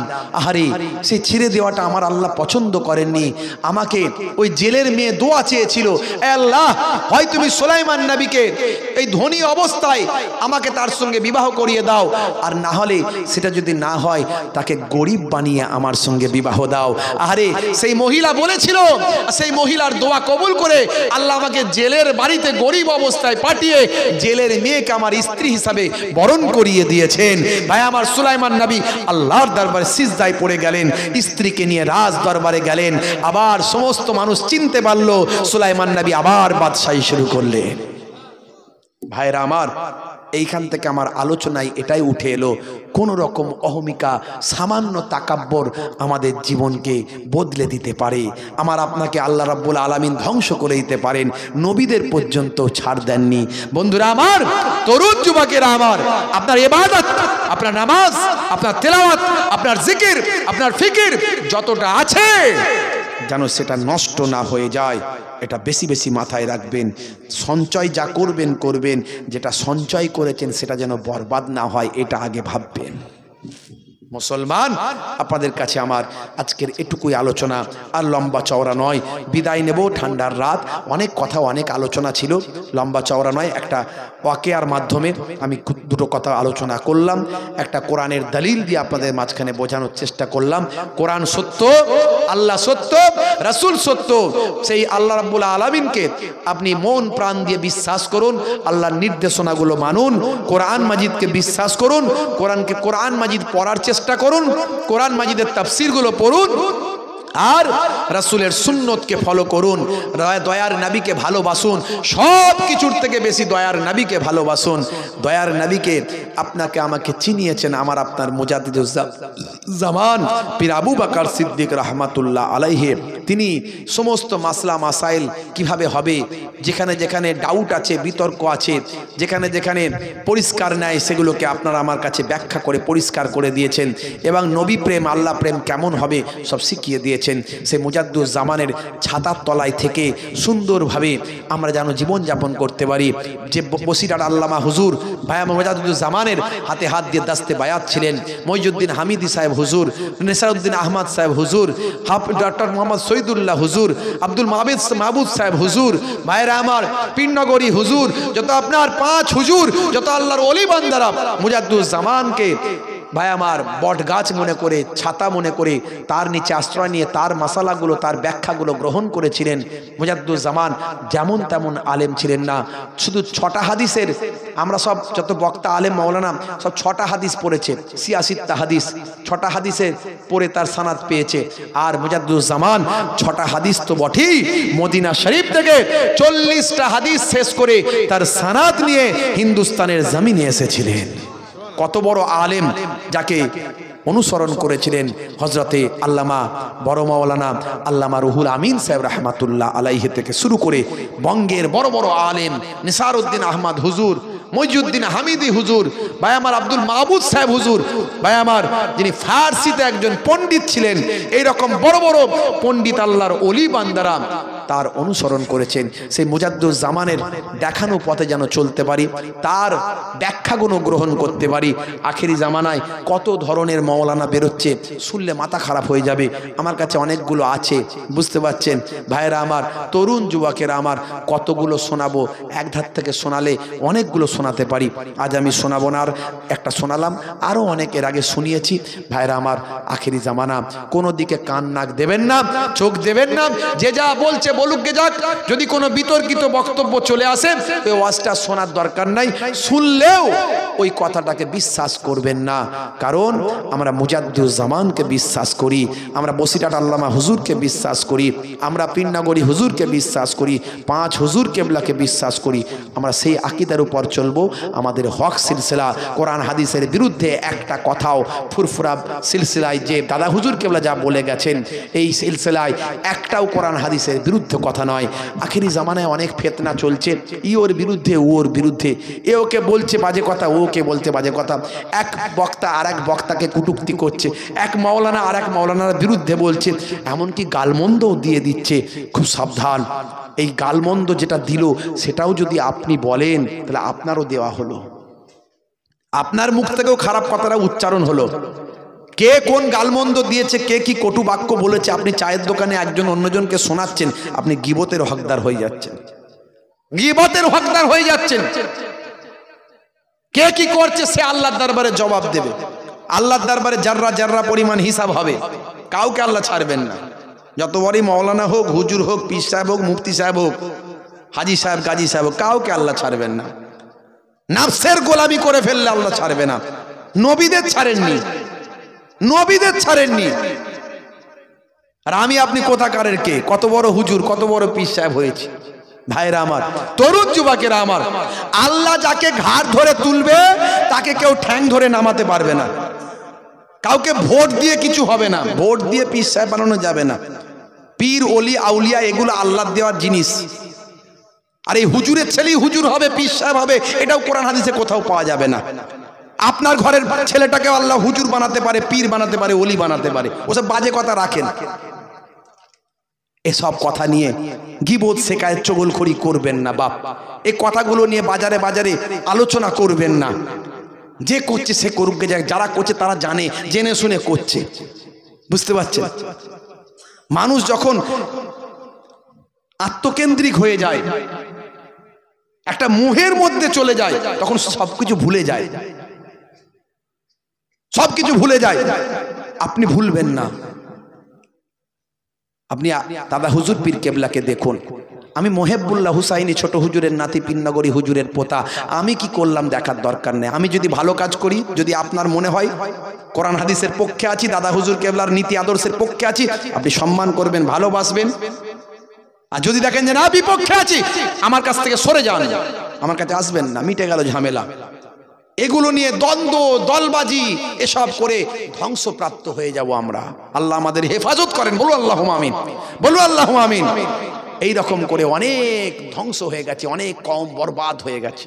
আমাদের নবীর খাতিরে আমাদেরকে আল্লাহ এখনো হেফাজত করছেন। আমার নবী দোয়া চেয়েছিলেন, আল্লাহ একসঙ্গে ধ্বংস এদের করবেন না, আমার উম্মতকে আপনি একসঙ্গে ধ্বংস করবেন না। আল্লাহ বলেছেন, হে নবী আপনার দোয়া কবুল করে নিলাম। নূহ নবীর জামানায় একসঙ্গে সবাইকে পানিতে ডুবিয়ে আল্লাহ ধ্বংস করেছেন। দাউদ নবীর জামানায় একসঙ্গে সবাইকে বানর বানিয়ে দিয়েছেন। লূত নবীর জামানায় একসঙ্গে সবাইকে মাটির তলায় তলিয়ে দিয়েছেন। আমরা এমন কিছু বিরাট ভালো ভালো কাজ করি না যে আল্লাহ আমাদেরকে হেফাজত করছেন, খালি নবীর ওসিলায় হেফাজত করছেন। বাপেরা আমার, ভুল ভ্রান্তি হলে ক্ষমা করবেন। আমি ছোট মানুষ, ক্ষুদ্র মানুষ, দুটো কথা বলে মানুষকে ঐক্যবদ্ধ করার চেষ্টা করি, নামাজি দিনদার পরেশগার বানানোর চেষ্টা করি, আর নিজেও সেটা আমল করার চেষ্টা করি। আল্লাহ রাব্বুল আলামিন আমাদের প্রত্যেককে যেন কবুল ও মঞ্জুর করেন। বলুন আল্লাহুম্মা আমিন, বলুন আল্লাহুম্মা আমিন। যাই হোক ভাইরা আমার, এই জান্নাতের বাগানের জন্য আপনারা কিছু কেমন দান টান দেওয়া হয়েছে না হয়নি? কিছু হয়নি, কিছু হয়নি। ভাইরা আমার, একটু দান দেবেন, বাবা মার একটু দেবেন। আপনারা রাত তো অনেক হয়ে গেছে, কষ্ট দেব না, একটু তাড়াতাড়ি বলেন না। এত বড় একটা জান্নাতের মাহফিল করেছে ভাইরা, আর এর করলেও উপকার আছে না নাই? কিছু ওয়াজ নাসিহাত তো শোনা হচ্ছে, কিছু হেদায়েতের কথা তো শোনা হচ্ছে। ভাইরা আমার, আল্লাহর রহমত তো এই গ্রামে হচ্ছে, আল্লাহর বরকত তো এই গ্রামে এই মাহফিলের ওসিলায় দেবেন, কোরআন হাদিসের ওসিলায় দেবেন। তাহলে সে জান্নাতের বাগানে একটু যদি দান করেন, আপনার মালে আল্লাহ বরকত দেবেন। কোরআন মাজিদ কখনো মিথ্যা নয় বাবা মার। কোরআন মাজিদে আল্লাহ বলছেন, মানজা আবিল হাসানাতে ফালাহু আসরা আমসালেহা। বান্দা এক দেবে, আমি আল্লাহ তোমাকে 10 দেব। জোরে বলুন সুবহানাল্লাহ, জোরে বলুন আলহামদুলিল্লাহ। এক দিলে 10 পাওয়া যাবে। ভাইরা আমার, একজন ভাই আছেন, প্রথমে একজন ভাই 1001 টাকা। আজকে আপনি ধনী, কালকে আল্লাহ আপনাকে